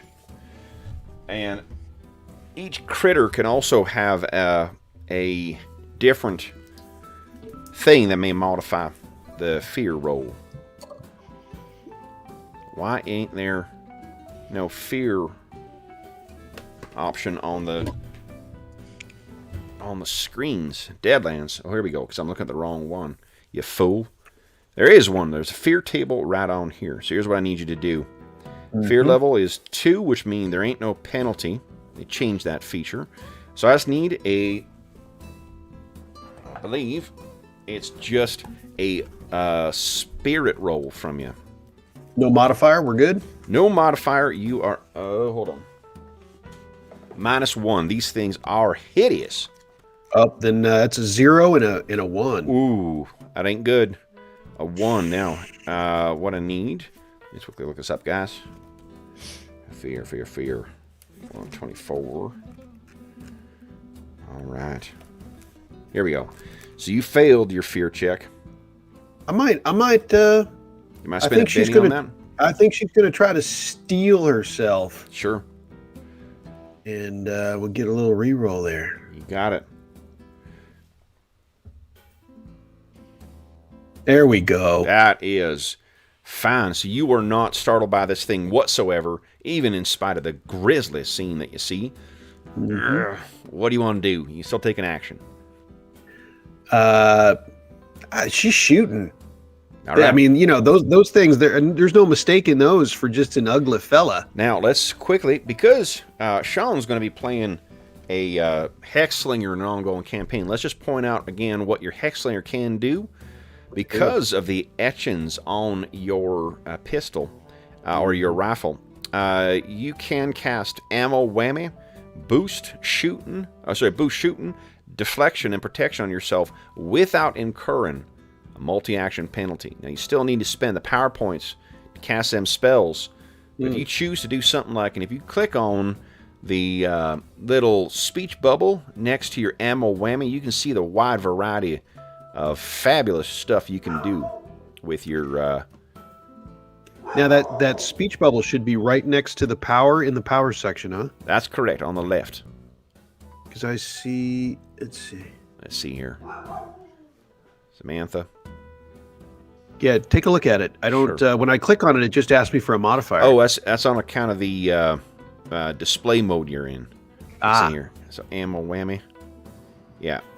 So what you can do is just hit the green button there. Then what it'll do is if you scroll down to your powers and click on boom, ammo whammy. Got it. Wow, nice.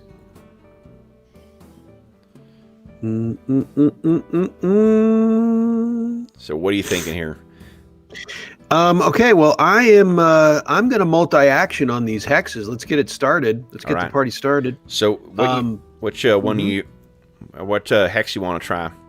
I'm thinking of let me see here. Let's see. So protection sounds like it's attract. So yeah, because you set it up too. If you head on over to the compendium, you helpfully got all those cards set out right now, so you can see what protection does. All right. Those listening at home can see it on the screen right now. Protection costs you 1 power point, lasts for 5 turns, and it generates a field of energy or armor around you, giving you 2 points of armor or +4 with a raise. Yep. I'm in. I'll do protection. So this is unfortunately this is the gobbledygook that goes into when you're using tokens for everything.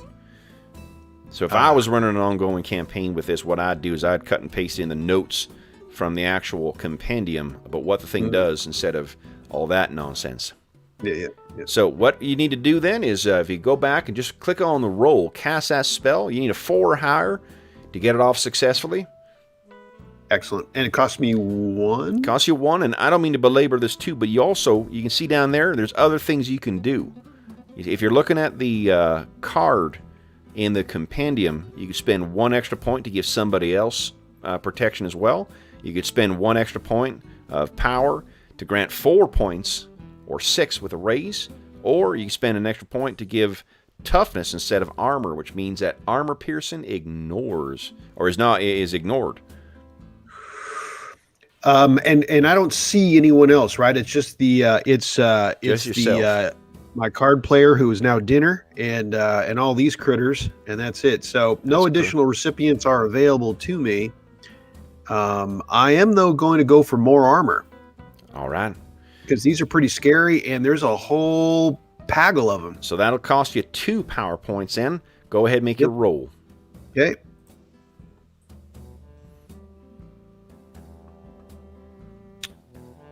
Didn't seem to... Did not roll for you.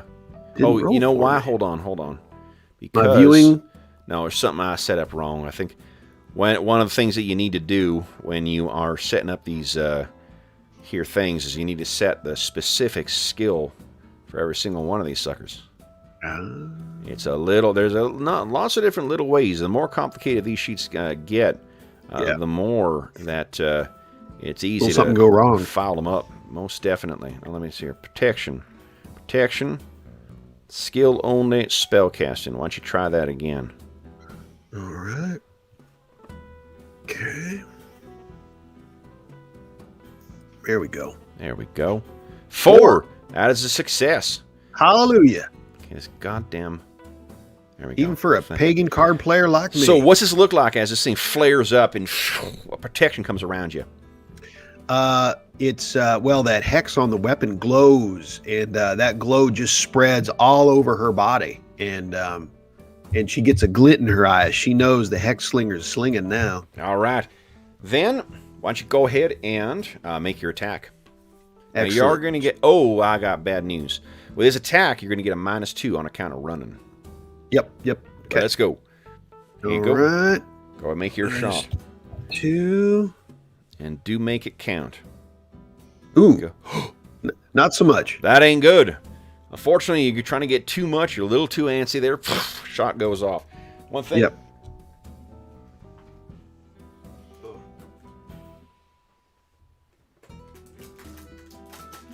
I'll point out one of the neat things that came with the Savage Worlds box set, or the Deadlands box set. Ammo trackers. Oh, no. Wow. Yeah, nice. You scroll along, keep track of your ammo as you go along. Nice thing to have for playing in person. All right, then. So, Samantha, that is your turn. You are done. Next up, we got Santiago. What you doing, Santiago?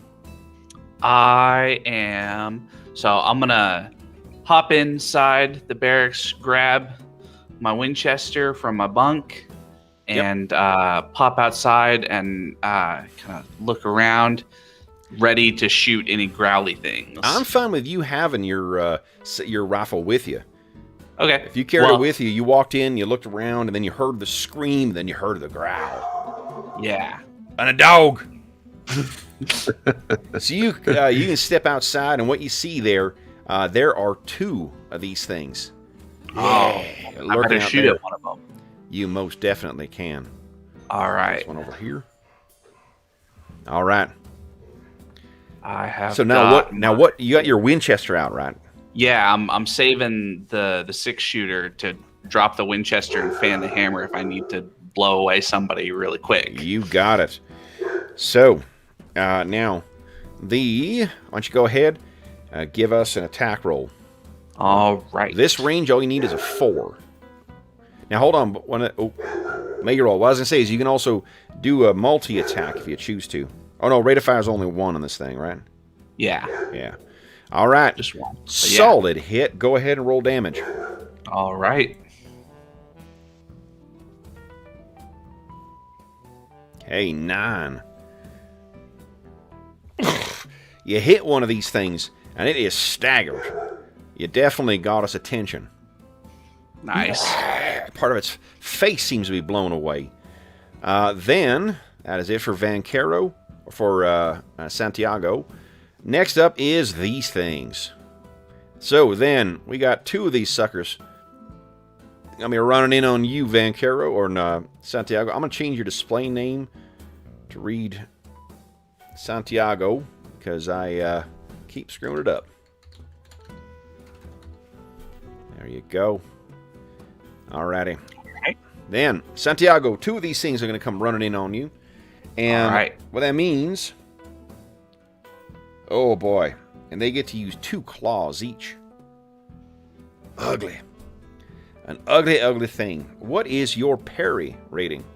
My parry rating is 6. 6.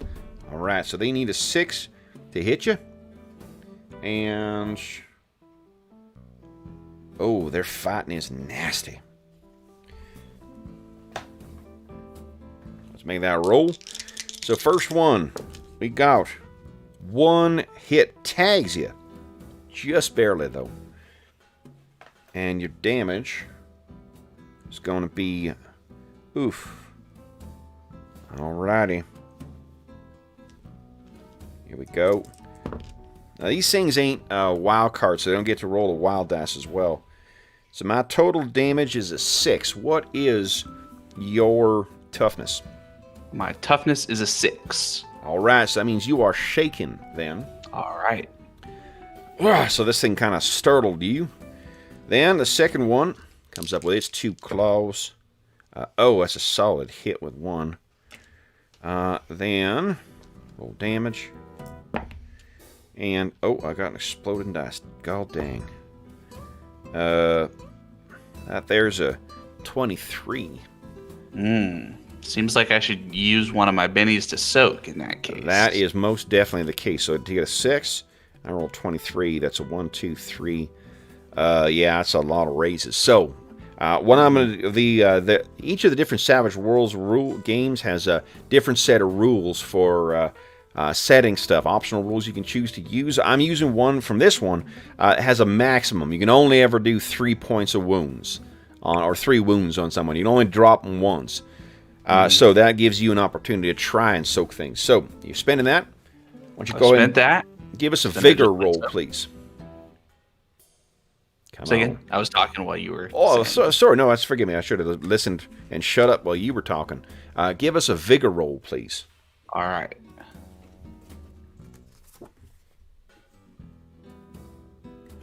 A 6. 6.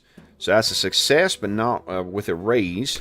That'll reduce it. You take 2 wounds from this. As it tears into you.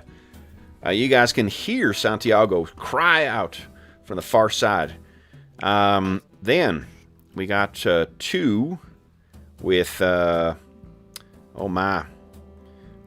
here. One of them is still sticking on the on your that corpse there. But there's 2 that are jumping in on you there. Spades. Yep. Now, make our attacks here. All right. What is your parry? My parry is 4. 4. Oh, hell. I just hit you twice. Uh-oh. Yep. That's why I got that protection on, at least. Yeah. So that raises up your protection. What is your protection right now? How is that calculated? I had should be on your sheet there. Should be your toughness. My toughness.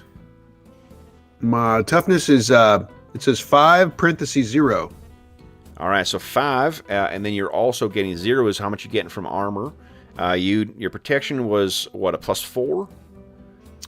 I think because you spent that extra power, right? I did. Right, so your toughness is currently a 9 with 4 of that coming from armor. So if I had armor piercing, I could reduce that. However, the first set of claws rakes across those rune enchanted shields around you, as does the second. Nice. And that second thing comes in, hits you once, which means you're taken. Oh, lordy. This is 14, which means I have beat your protection and got 1 raise, which means you are shaken, and you suffer 1 wound. Now, you can choose to spend a Benny and try and soak that if you choose. I am doing just such a thing. All right, so spend that.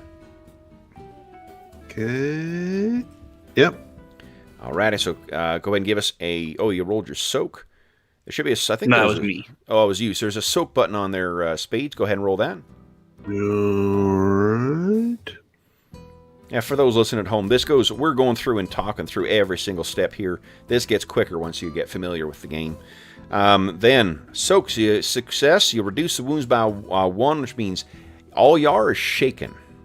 So to shake, what that means is since both Santiago and Sam are shaken right now, it's worth saying that you need to make a spirit roll. If you get a raise on that, that means you get to act that round, or you can spend a Benny and shake your shaken. Speaking of bennies, we've been playing for near 2 hours now, guys. Why don't y'all take another Benny? Nice. All right. Then, the last one is Hunting and Santiago. You can see on the roof, there is a different looking one of these things. Oh, you know what? I done cheated, Santiago. That second one, it was shaken. You don't take any wounds. Get rid of all those wounds. All right. I had to get rid of my shaken condition on account of your fine shooting. So let me do that first. Spirit's not good with these things. Holy smokes. But they are undead, which gives them a bonus. I failed. I'm going to spend one of my evil bennies to re-roll that. One of those games, I guess. It is one of those games. Love it. So then, and it was worth pointing out, you start off with a certain amount of bennies equal to the amount of players that you get, and then also there are certain enemies that will come in with bennies of their own that can be spent on top of the things that the marshal has. So unfortunately, I did succeed, but it's basically shaking itself free. So it didn't come in and claw you. What it did is shake its head. Get ready to mangle you next time. All right. Then, with their turn done, we go on to Alexander. Alexander, what do you got in mind? You, my friend. You're muted. You, my friend, are as silent. As I don't have the 48 volts turned on. So Alexander turns on his hearing aid. He was just starting to smoke a pipe, and then he hears the shouting from outside, grabs the Springfield, and doesn't say run, but quickly walk to the wars. He's a bit slower. Yeah, well, what you need to do then is once you are going to have to run to get out to where Spades is at present. So, why don't you give us a run check? Let's see how you do. So is that clicking on pace or a separate? I think there should be a run button there.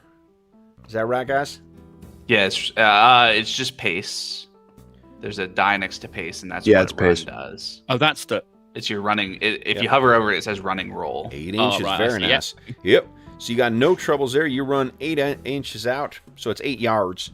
You run outside in time to see there's 2 of these suckers, 2 of these hideous things. Now, one thing I forgot to do too. Why don't Santiago and Alexander, why don't y'all both give us a spirit roll, please, at -1.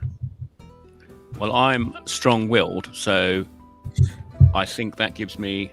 Yes, +2. There you go. That's a net +1. No, that is a resistance. That is a resisting test. So it's just a straight one of these at... Yeah. +1. So it's a spirit.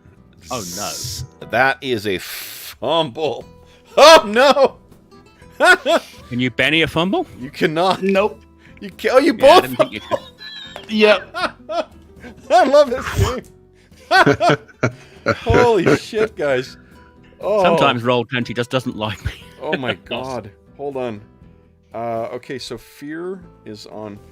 What we're doing then is we're rolling on. Can you spend conviction on a fumble to roll an extra d6 after? You can. You still suffer the effect of a fumble, but you might get a success as well. Oh my gosh. You want to spend conviction? I think that would be... Well, let's hear what the effect is, and if it's nasty. So what you're going to need to do... Hold on.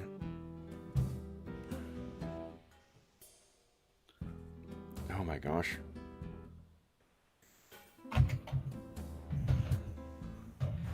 So what I'll do is I'm going to add... Oh my god. +2. Okay, so here's what I need is... each of you to give me a 1d20 +2 roll. No, +3 roll. Forgive me. 1d20 +3.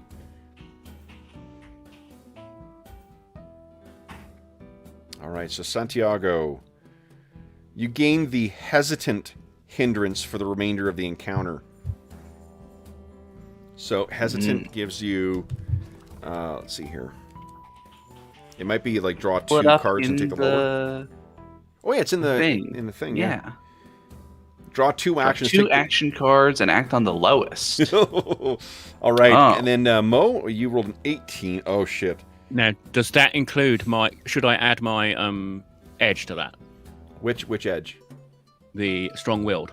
Again, Mo, that's only on resisted. Test. Yeah, we just went through right. that. Oh, sorry. This is an effect, isn't it? Yeah, sorry. Yeah, that's okay. So you develop a minor phobia associated with the trauma, and that's not temporary. So we can discuss what that is. And here's again one of the neat things with the if you go into the what do you call it? The compendium, Mo. Go into the eye on the thing, go into the compendium, go to hindrances. You can just drag and drop minor phobia down into your character sheet. All right. However, you are out there, so both of you guys are now getting that. Now you're out there, Alexander. You got -2 to your action. What do you want to do? You can see 2 of these things on spades. What do you do? Right, in that case, I'm just going to shoot them with the rifle. Okay. Go right ahead. You're taking -2. There we go. Oh, it's a wild shot. You can spend a Benny to re-roll if you choose. Yep, I will do. Okay. Count your Benny down on your token and go ahead. So hit re-roll. That is right in the chat there, Mo. You just can hit re-roll. Nice. Very nice. So that is now click on roll damage. That is solidly a hit, and you're going to get to add the extra damage in. Go ahead. Where the extra damage? Where it says roll damage, just click on roll damage, Mo, and you'll see in the result. All right. There you go. If we see where it says bonus damage, that's added on. Right. It already rolls it for you. All right, 19. So your shot is very, very keen.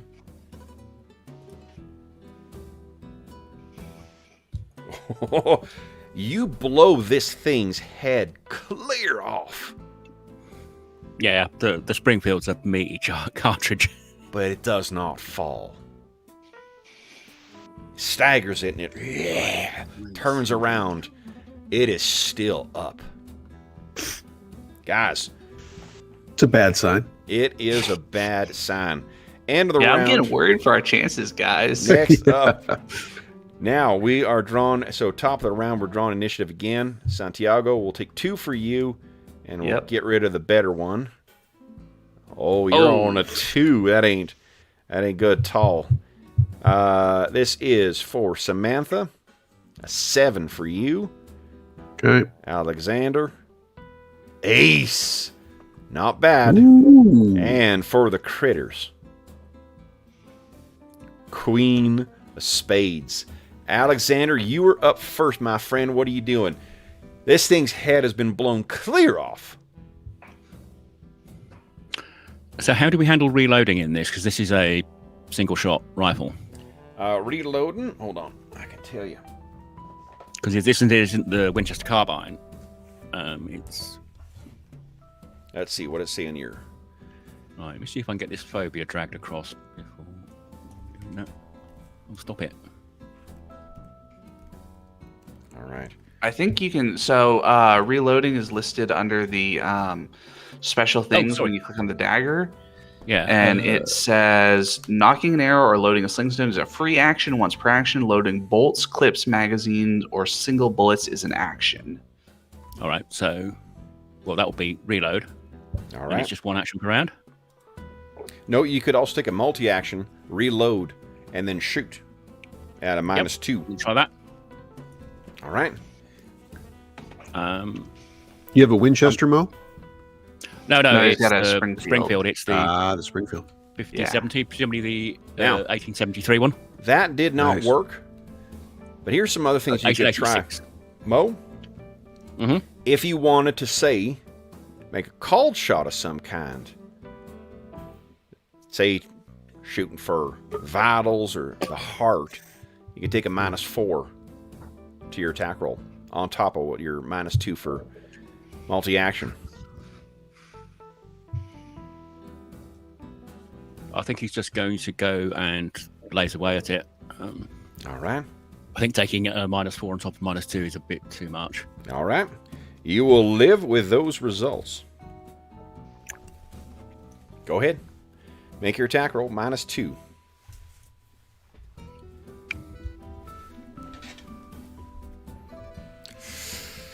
That is a miss. You wish to spend a Benny to re-roll. Yep, my last penny. All right, go ahead.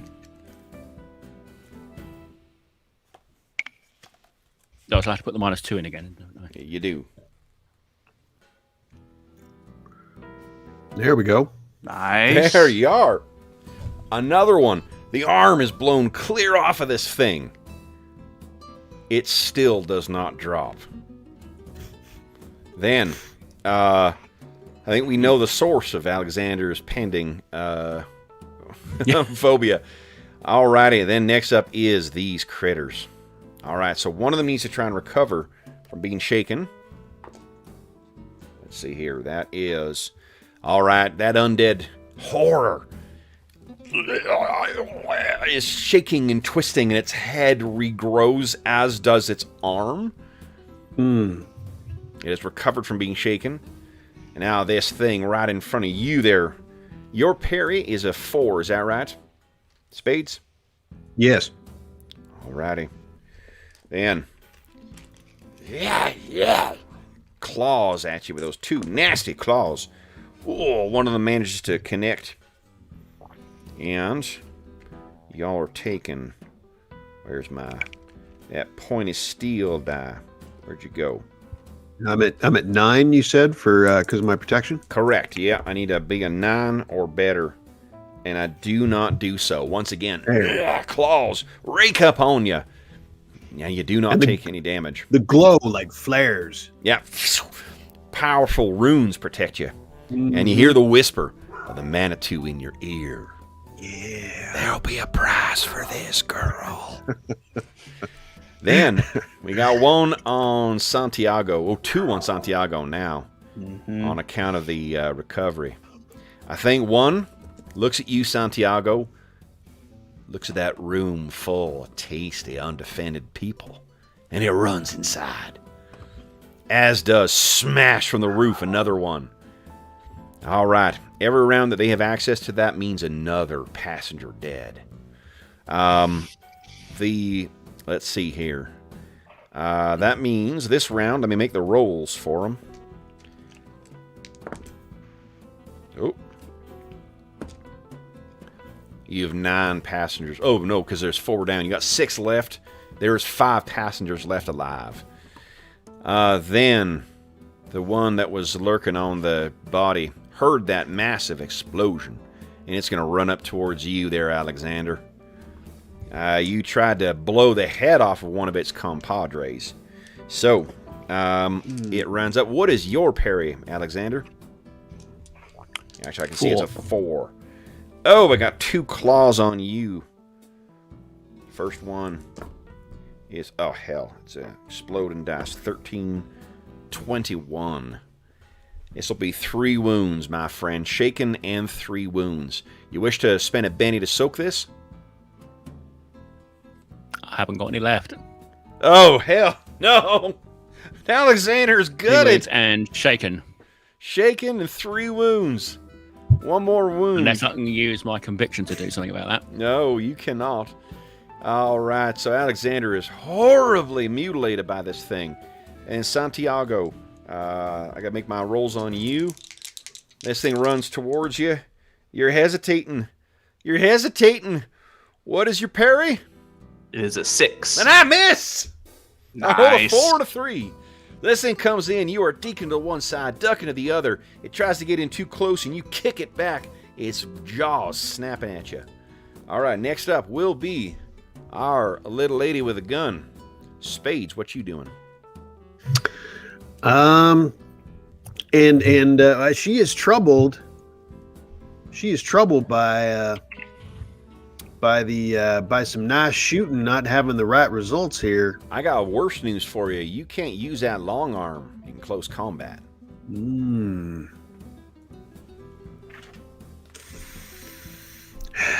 she saw the head get blown off and the arm get blown off by my comrade, right? Most definitely.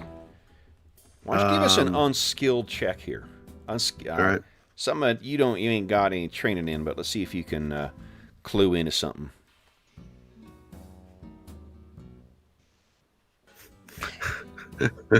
Not great. Yeah, it's not great. That's not. Yeah, great. well, she's in the heat of it. Let's see. Well, she is going to. The shooting doesn't seem to be helping. She's going to try to maybe cause confusion in Try to assist the situation. All right.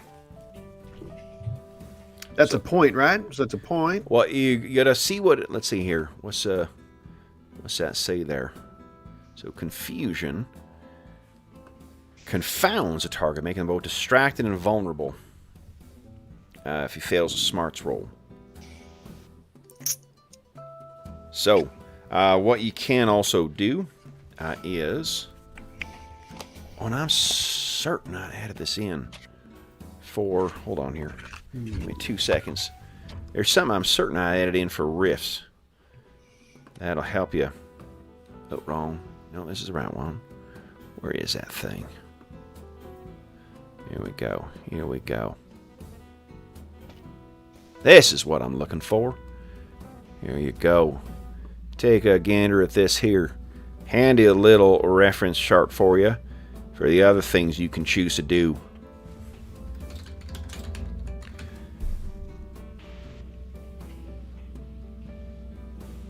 Go. There you are, Sean. Oh, nice. Other things you can choose to do to modify your things. You can always add any of these power modifiers to your powers, unless the setting says otherwise. So, what are you doing? You're going to confuse these things, or are you going to... yeah, I'm going to try to confuse it. All right. Go ahead and make your spellcasting. If that's all you're doing this round, go ahead and make your spellcasting check. Okay. I think it automatically deducts it from your power. Oh, nice. Hell yes. I stand corrected. So you're going to reduce your power points by however much that costs. Okay. On a raise, -2. Hell. So their smarts is a D6. So I'll make this for it. A -2 fails. It is both distracted and vulnerable, which means -2 to all trait rolls until the end of its next turn, and vulnerable, I believe, is +2 to you to hit them. Yep, +2 to you to hit them. Awesome. What's your confusion look like? I think it is. I think the hex comes off and just hits him in the face. It smacks him. It comes up and just pops him one. Boom! Lightning bolt will be your confusion. Yep. All right. Okay, so there's this rune that appears in front of him. One of these hideous things drops back. If that's it for you, the things have gone. Then Santiago. What do you got in mind here? I think you can see there's only a couple of buildings down here, too. You can see that Alexander has one of these things standing over him. Gory claws. And you can see Spades is likewise engaged with one. What are you doing? So I'm currently shaken. You want to spend a Benny to get rid of it?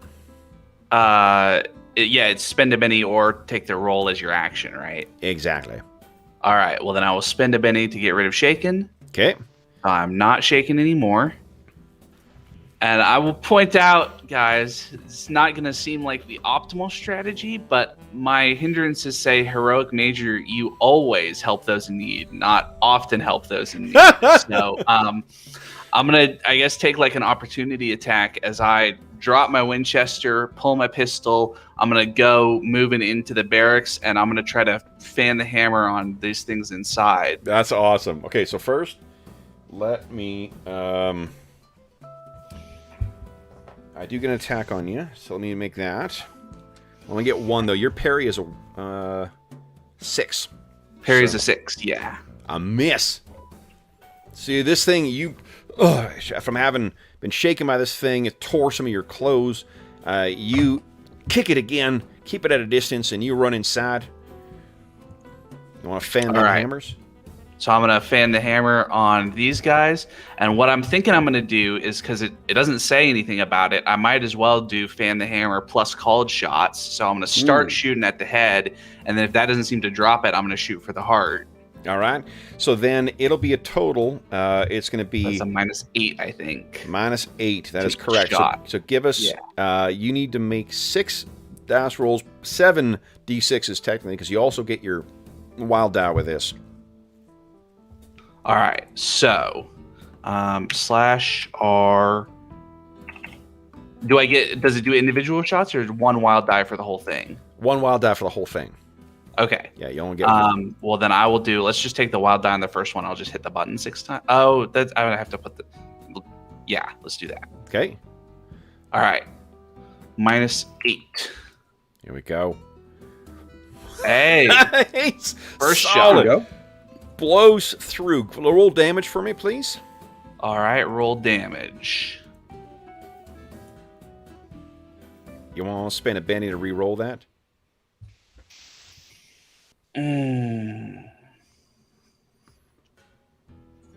That's an eminently average roll, but if you get a little better. Yeah, I will spend my Benny to re-roll. All right. Go right ahead. All right. Roll that. That's better. There we go. Blood flies out of this thing, and it drops deader than a man lost in the Nevada desert. All right. I got You still 5 more shots. You still got 6 more shots because that was only your wild die. Oh. 6 more shots. Go right ahead. All right. -8. Holy shit. Saw right in the heart. Go ahead and roll damage. All right. Ooh. Ooh. Can I spend conviction to bump my damage? Sure. All right. So let me. So R1d6. 7. Not quite good enough. You still have 5 more rolls. Go ahead. All right. I have spent my conviction and then -8. Okay, so 5 more rolls. 4 Another. more rolls. Oh, that is a hit. Yeah. Go ahead and roll damage. Yeah. That's right, because you only need 4. It's blown through. Hell. All right. You want to turn the last of those shots on that last one? Yeah, if I can shoot him through the Hell doorway, yeah. that seems Let's like do that'd it. be good. Well, you kick the door open, you blaze away, and you could turn and shoot that one that was still outside. I'm All fine with right. that. So you got 3 more rolls, right? 3 more to shoot. Yeah, so that one. Nope. No. 2 more rolls. -8. Nope. 1 more roll. Oh, no. All right. Your pistol Nothing. arrow is empty. All Yep. right, and that is the end of the round, guys. Let's deal some dice now. Or deal some cards. Santiago, best of these 2. A 2, that ain't good. And a 3. Good of you to suck up those 2 low cards. For spades, you got yourself an ace. Ooh. And Alexander, Joker. Not bad. And for these hideous things. Jack, Or is it isn't a it? Jack, not a Joker. 4. Outstanding. Then we got... first up is spades. We doing spades? So Spade's gonna try some more shooting now. So she drops, so she's gonna have to drop her rifle Yep. and draw and fire. Okay. Now, quick draw is a thing. Let me see here. Let me see what that is. Because I thought it's one of them. I thought I saw it's one of them setting rules for Deadlands. All right, that's some dueling. Hang on, that ain't what I need. Oh hell, why'd I close that? I need my stats and monsters. There we go. Alrighty. Now, is it on the quick draw on that cheat sheet? Yeah, I'm looking right now. I don't see it. I don't see it. I see ready weapon as may ready up to 2 easily available items per turn as a free action, but I don't see quick draw. All right, quick draw may be an edge as well. Let's see combat. It could be called fast draw as well too. Well, in any event, I guess you need to take -2 to get your weapon out and shoot this round. Okay. Okay, and who are you shooting? Now, your target number is not going to be a 4. It's going to be their parry on account of you being engaged with them. Mm-hmm. Their parry is a 7. Oh, except for that one that's vulnerable. That's only a 5. I'm definitely shooting at him. Yep. And Santiago, you did not say as part of your action that you screamed out, shoot him in the heart. I did not say that. That does sound like something that your hombre may do, though, no? That seems like probably fair for me to, as soon as I see one of them go down from anything, I'm going to shout out, I probably don't shout out, shoot him in the heart. I probably shout, I think I hit him in the heart, and just have them put them together. All right. Then, you heard that, Spades. What that'll call for is a -4 call shot to hit it square in the heart. So what are you thinking? Yeah, I mean, I also saw one get his head and arm blown off, and it didn't do a damn thing. So, yeah, she's motivated. All right. You go right ahead. All right, so I put a -4 in there. -6 in total on kind of the fast draw. Right. Here we go. Big money, though. Hell yes. That is a -6. Hit with whatever. A race. Now, one thing is, make sure you're making your attack rolls on your weapon. We'll count that result, but on account of it prompts you to roll damage right away. So go ahead and roll. Just click on that one. We'll ignore the attack roll, and then we'll just prompt for damage. We know you get to add solid hit right to the heart too. Here we go. Okay, now just go ahead and roll damage, and we get to add that bonus die in as well. Come on. Big damage. Here it comes. 14. Pretty good. 14. Blows through, right through that thing's chest. All right. So then, that was your turn. Next up and is... she lets out a El Justo. I think that calls for a Benny for everybody. That was some pretty nice shooting on both parts. Alrighty. Then, Alexander, we turn to you, feller. What are you doing? I'm shaken. You are shaken, and you're quite wounded. You can spend that newfound Benny, if you like, to shake, to get rid of that shaken condition. You are still pretty carved up, though. So what's the effect of being shaken, then? Is it going to... Shaken means then what you got to do is you have to spend your action, and only action, making a spirit roll. Try and recover, but you do suffer the penalties of your wounds when you're doing so. So you'll take a -3. It means it's a difficult... Yeah, I'll spend a Benny to do that, then. All right, so you are unshaken. You're injured, but you've been mauled worse. There is this time, not far outside of Kinshasa, you had a lion jump on you.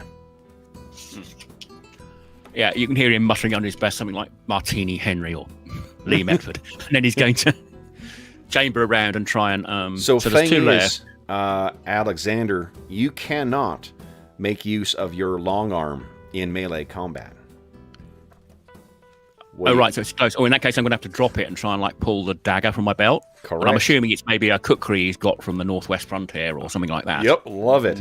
Love it. And then, what does the effect of being wounded do when I try and So you're going to have it should, if you've got it listed on your character sheet, it should impose those penalties already. All right. Okay. So the only other modifier is going to be a -2 on account of drawing the weapon and attacking with it. Right. So Okay. then go ahead and give us a fighting check. Target number is a 7. It's parry. Come on. Look at that! Hot damn! That old man's got some sand in him. Go ahead and roll damage. Because I'm wounded, do I apply damage modifiers here? You do not. Nope. Go ahead and just roll. Click on the roll damage.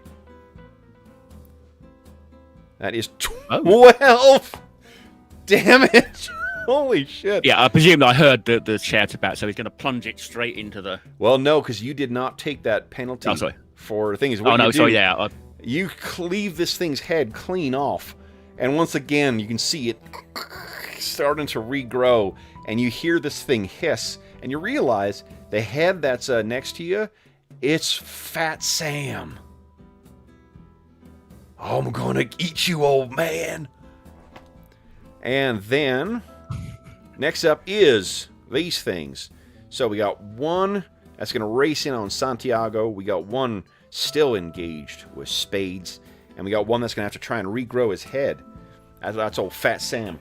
So Fat Sam's going to try and regrow his head. Let's see here. Get +2 to this roll. He's recovered. Not with a raise. Then we got on Sam. Here goes. Your parry is a 4. That's Jack Dice. Hit you 1 time. You're going to take... Let's see here, Sam. Is this going to beat your... Is this the time it goes through? It is not. I rolled a 4. So that hex magic is potent. Guys, I think you got 3 more rounds of it, too. 2 more rounds, because it's been 3 rounds. Duration of that is 5. You can always spend 1 power point to keep it going, too. Ooh, well, that's a no-brainer. All right, and then Santiago, this thing's coming in on you. Oh, I rolled a 10. Uh-oh. I rolled a 12. I got a raise on you. That means I'm rolling an extra D6 on damage on account of the raise. So, damage. Let's see here. Need this, that, and that. There we go, Santiago. Your toughness is a 5, is that right? Or 6? 6. 6. Ooh, you're a tough hombre. I rolled an 8, 9, 10. So I've shaken you. Yeah. And you're also suffering 1 wound. Now, you can spend a Benny to try and soak that sucker. I think I'm going to soak. What it'll do is it will leave you in the condition of shaken, which means you got to make a spirit roll next round. You want to take that wound and suffer a -1 and spend that Benny to get rid of shaken next round, or this round, or you want to get rid of that wound and then risk acting first and recovering and hoping that one of your allies will shake off their enemies. I think Santiago, knowing that the people inside the barracks are depending on him, is going to get hit so that he can go when he gets his turn. I love it. So he's going to take the wound and be shaken. Claws across that fancy-looking white shirt of his. Then it is Santiago's turn. What are you doing, Santiago? All right. I'm going to spend my Benny to unshake. Yep. And then I'm going to... how many... Because, right, it's a cylinder on the revolver. How many bullets can I put in? I think that once? you, being the pistolero that you are, I'm assuming you got a fast loader. At least one of them on you. All right. I probably do. So it'll be -2 to whatever your rolls are to reload the whole thing. All right. Yeah, I'm going to reload the whole thing. And then I'm going to... My odds are best if I just blast him. Fan the hammer? Right? Fan the hammer again. Hell yeah. All right, so that's a total of -10 because I'm shooting for the heart again because I know that's what works. Yep. So let's do it. Yep. All right. First one. In a latter age, we may say, damn the torpedoes. All right, so that's 6 more to go. There it is! There Lord. it is. Go ahead and roll All damage, right. and you get to add... oh, no, because you got to roll against his parry. That doesn't do it. No. All right. All right. That means Got a you couple got more. 5 more. Yeah. You got No. 4 more. You No. got 3 more. No. You got 2 more. No. Got 1 more. Oh. Oh no! I All love the the way out. idea that Just you're a blowing this flurry thing of bullets and Yeah. nothing. blowing this thing apart. Blood's flying out of this thing as it's racing in. Ah! All right. Oh, there you are. Yeah. Okay, so fellers, that brings us to the end of the round. Let's draw some cards here. Santiago, we'll do you first again. See what is your worst result here. A 10 of hearts. Nice. Buddy, life is turning good on you. Spades. 8 of spades. Appropriate again. 9 of diamonds for Alexander. Now, this is when we need to see if one of them 2s left in this deck will show up. King. Oh no! Oh. Trouble. Oh no! All right. So that means I will go in the order that you guys will be once again acting. First up on you, Santiago. This thing. Oh, I just noticed. So on my sheet, it says that I have chaps. It says armor +1 legs. Does that apply to everything or just certain Only your hits? legs. Okay. So your legs will get if I attack your legs for some reason. Like say if you're on a Okay. horse and I attack, that's the On the horseback, that would be absolutely. useful. Yeah. I really All did. right. It should have. I'm sorry, but you lost your horse in this. Had you been on horseback, you could have been galloping around, shooting folks left, right, and center. I know that would have been awesome. Bush League DM. All right. Then let's see. We're starting off with you there, Santiago. I need a 6 to get you. I got you. Oh, I got you. Santiago. Let's see. It didn't get a raise though. That is an 8. So it looks like I shook you, but did not wound you. Mm-hmm. So you're shaking once again. Then on spades. Don't like that fancy shooting you've been doing. I just got 2 4s. So that means I get to do damage on you twice. See if that shield will protect you. That gives me... That is an 8. Not good enough. And then that is... Oh, it's exploding. Trouble. That is a 16. That is a 22. Oh. So, hold on. That now with you, I think that's only... So you got 22. Yours is a 9. I got a 22. 1, 2, 3. That means 2 wounds, and you're shaken. I love this thing. It's my raise calculator from the Explorer Edition Kickstarter. Oh, nice. Box set. Pretty Nice. awesome. All right. So then, you're taking 2 wounds there, Spades. You want to spend a Benny to soak any of that? Definitely. Please do. Go ahead and roll your Vigor. Okay. Here we go. Come on. Check coming. Here it comes. Come on. Oh. Oh, trouble. no. 2 wounds and you are shaken. So go ahead and mark the 2 wounds. Finally, Okay. unfortunately, your runic magic seems to have found weakness in Indeed. undead hustlers. All right, then last thing. Alexander, you are engaged with this thing now with that knife of yours. One thing I will point out is some weapons that you wield, not kukri knives, but some weapons will actually increase your parry. I got 1 hit on you. One was a 2. Let's see what happens here. Your toughness is a 5. So let's see what we... Oh! I've only shaken you. I roll right on your number. So you are shake. Oh, you know what? Hold on. I'm a cheating, no good scoundrel. You cut that damn thing's head off. It needs to recover. I forgot to take that damn thing. Oh, so it is recovering. Its head's back. That's what it was doing. No good cheating varmint. That's your DM.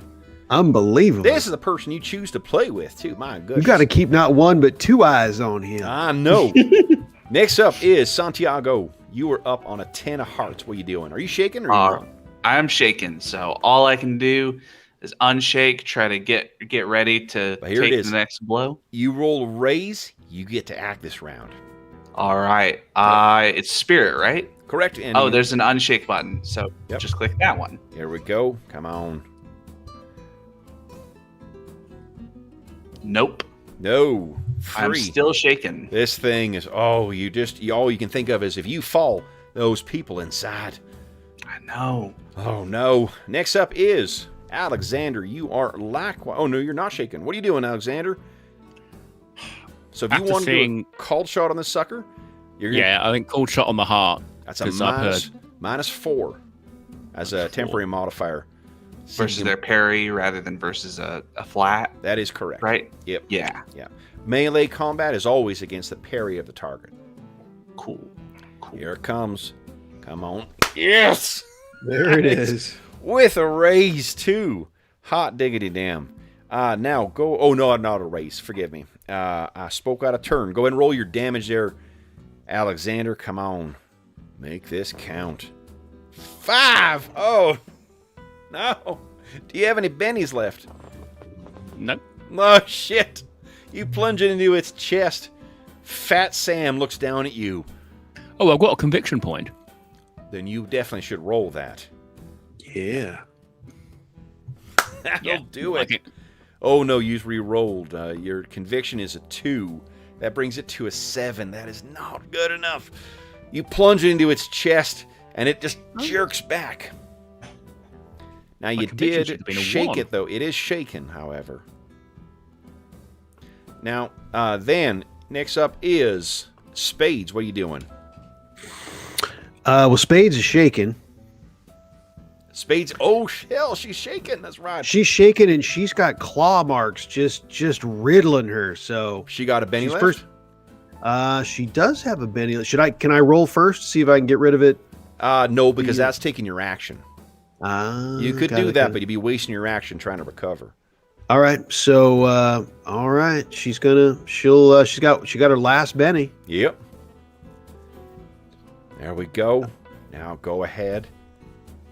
Make this thing's day. All right. What are you doing? She applies the iron. Now, She- one thing I want to point out too. Yep. Remember, one of the things you can do as a free action, boost your shooting. Oh yeah. No question. She's doing that. She needs a cast then. You Let's need see. to cast first. Yeah, go and click on that to cast So- it.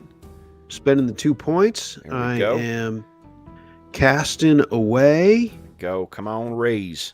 Oh, Oh, hell. the hex magic is it's flickering on me. It's just flickering. That Manitou. The cost will be paid soon. Now. Now, All right. that you still get to make your attack. That hex did not go off, but go ahead and make your attack roll now. Now, are you right. shooting for the heart again? So let's see. I got 2 wounds. What negatives do I have? That if you've marked it on your character sheet, it will already Okay. count that as -2. Yep. Yeah, I'm going for the heart. Going for the heart. Go right ahead. -4. Come on. Tough one. We need some exploding dice here. Let's see that green. That ain't green. Shit. Oh, did you say 5? No, not -5. All right, that goes wild. Fellers, last round here. Come on. So, Santiago. Let's see. Jack or... Oh.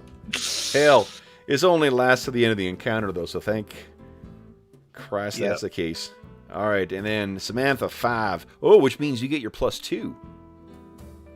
Or you get to ignore 2 points of modifiers, like, say, trying to shoot in the heart.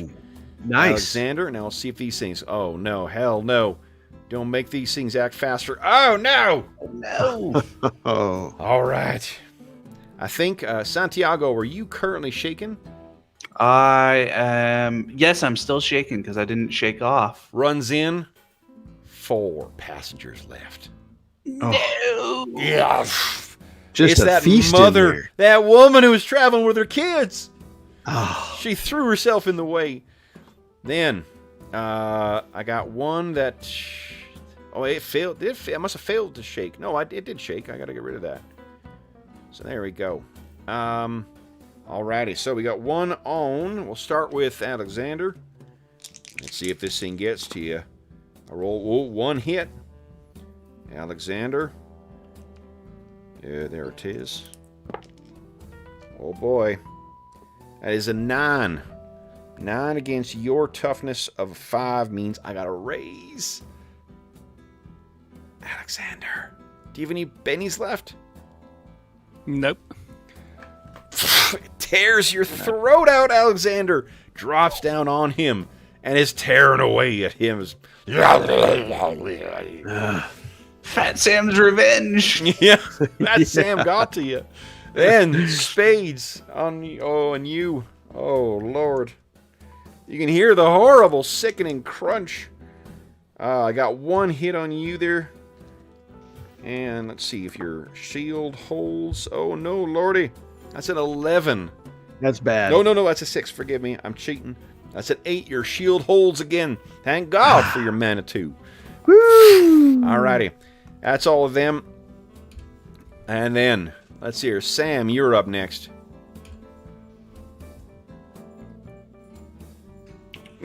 Oh, let's see. So she's going to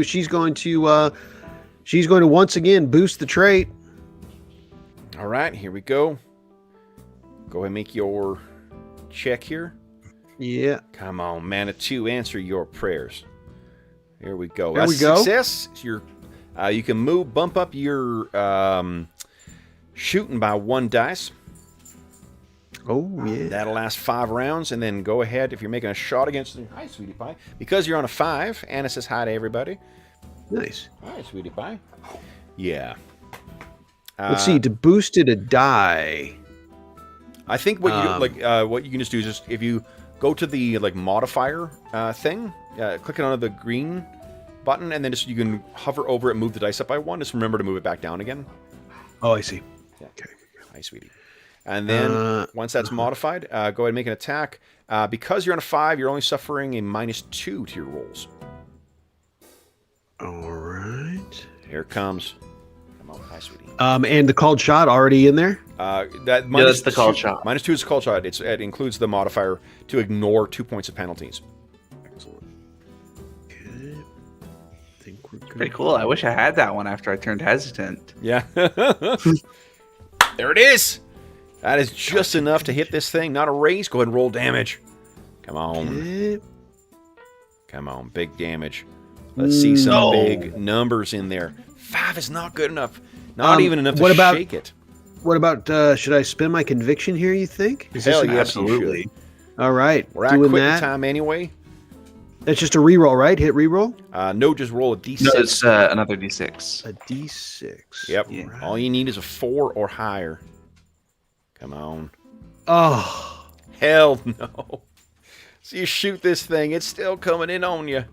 All right. And then Santiago. Well, I'm shaking, so all I can do is try to unshake. Here we go. Come on. So let me unshake. No modifiers. 8! You did it! And I got a raise. You can act this round. What are you doing? All right. I'm gonna toss my pistol to my offhand, pull my knife, and I'm gonna try to get this thing from behind. Hell try yeah. to get it through the back into its heart. Bushwhack it. Go right ahead. Yeah. All right. I'll give And you- I think I'm going to let you ignore 2 points of penalties because you're coming in from behind this thing as it's tearing apart that poor mother. All right. I think this is the time to do wild attack Nice. to give me a bonus to fighting and damage. Okay. Because no time like the present. So what do I have? I have -2 for multi-action, remove 2 points of penalties for attacking from behind, and then +2 to fighting for wild attack. Okay.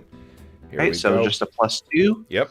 Against his parry. Oh, wait, I didn't roll the unshake, but it didn't correctly roll at all. So let me 'cause re-roll it. Yeah. I did a plus. Yep. Yeah. Oh, nice. That's a hit. All right. Go ahead and roll damage. Or you can Oh, go I on your didn't- knife. It'll roll for you. Getting crazy. Roll damage, and I get a +2 to damage, and don't put the plus in because then it won't roll correctly. There we go. Ah, blood spews out of this thing's heart as it falls down dead. All right, Santiago, you see, and what we'll do because we're at quitting time. You look back and you can see Spades is about to be set upon by 2 of these things, and then you hear a whinny from behind you. Seems like one of them horses. That was you've been used for the warehouse. It seems to have gotten loose. Comes running down the street, scampers up right next to you. You're easy. He's got a funny patch around his eye, sort of off-colored like the last one. Love it. Bullseye 2. You leap yourself up onto the horse. We see you spare one look down to see where Alexander, his corpse, being torn apart by this thing. Spades about to be set upon by 2 of these vicious creatures. We spare one look down at your allies, or your erstwhile allies. One look back at that open desert night. We all know what Santiago's gonna do. We know. He turns, spurns that horse, starts riding in, and that's when we cut to black. So, Guys, now one interesting thing that would potentially happen with Alexander is because of the way things work in Deadlands, he actually might be reanimated by a Manitou, by that same dark thing. So there is a chance of Harrowed. exactly becoming harrowed, rising as the undead. Let's just quickly see. Oh boy, Anna's barking like it's a certainty. Let's see here. Recall. Got that strong internal clock. Yeah. Yep. All right. I think we need a deck to determine whether you become harrowed. So let me just take a quick look here. Let's see. Harrowed. There we go. 87. All right. So they, I gotta say, so this is we've been running a fair amount of Savage Worlds in the last little while. This is an enormously fun game to run. Like just the crazy results that come from this are just a shit ton of fun. It doesn't feel so swingy that like you can't predict kind of what's going to happen. If you're good at something, you're probably going to be good at it. If you're bad at something, then you know, let's see here. It's likely you're going to be bad at it. Let's see here. What did you guys think? It was good. Yeah. It's a good time. Yeah, obviously, always with the Western, you're able to just lean into that trope hard, just letting it all out. Absolutely. What you, Arlen? What do you think? No, I thought it was a lot of fun. It was great. My Fan the Hammer turned out to be just as ridiculous as anybody could have expected with those constant acing on the first round. All right. That was pretty cool. Now, Mo, I'm doing your dice. If this comes up a Joker, Alexander's coming back from the grave.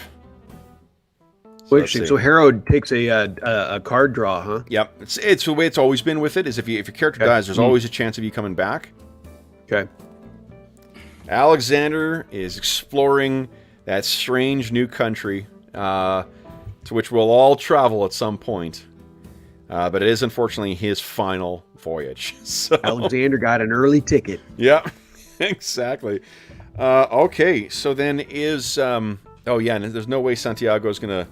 I was going to say like we could make a roll to see if Santiago scoops up spades and then rides off, but like there's no way he'd leave those people behind, so... Nah. Awesome. Well, that was great. What about you, Mo? What'd you think? I mean, your character died, but... Yeah, it was great fun. I haven't had a character die for 4 or 5 years now. But yeah, certainly leaning into the character. But yeah, it's his dying breath is, I should have brought a martini, Henry. His last words that come out are, Danforth. Right. Pass me the stopping rifle. Yeah. All right. Yeah, so I mean, those are immense. They're like the two bore.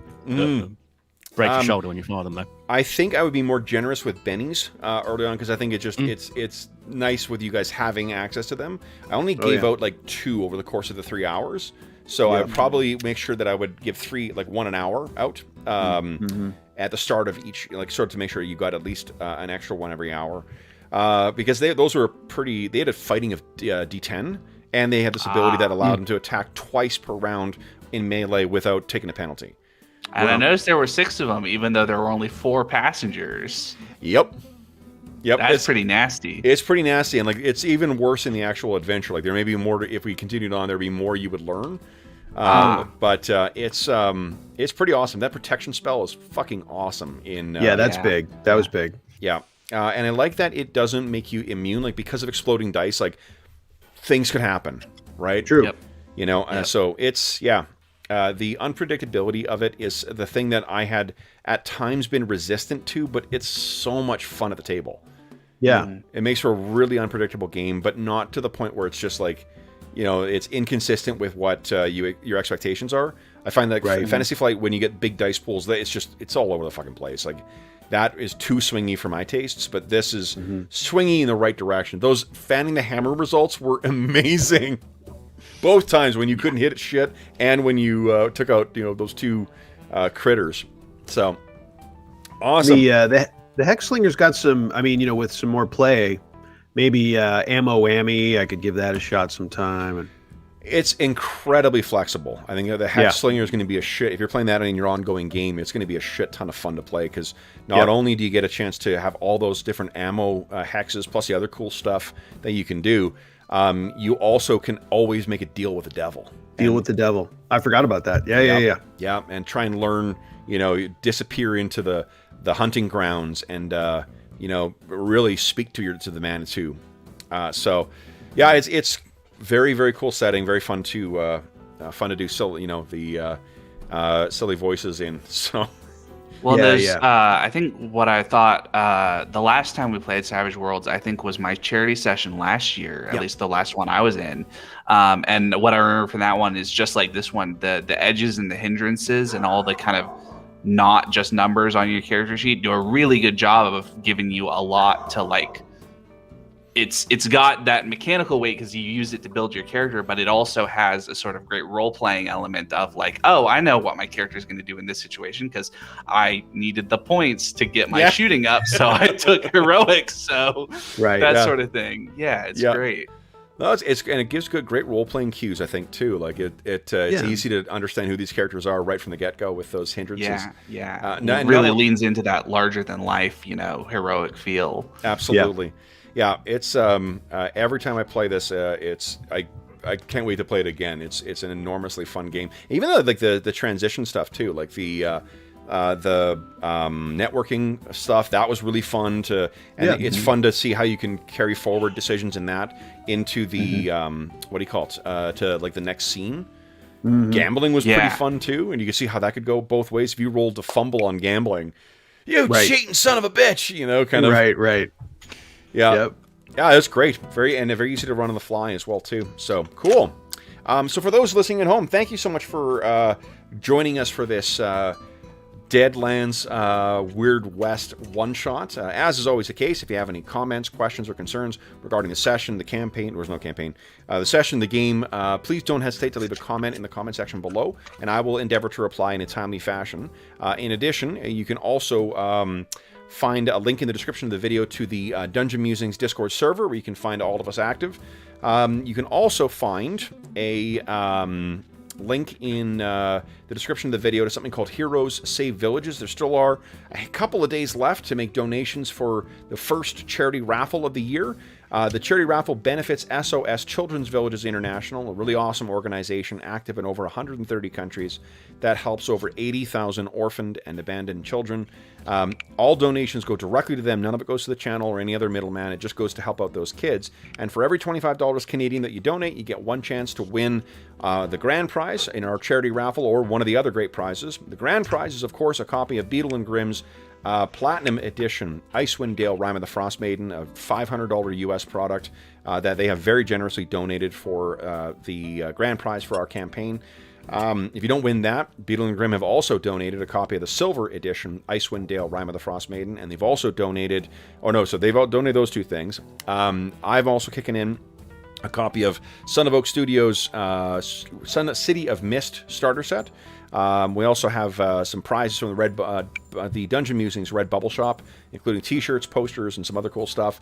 And there's a chainmail dice bag, and there's a dice tray, a wooden dice tray.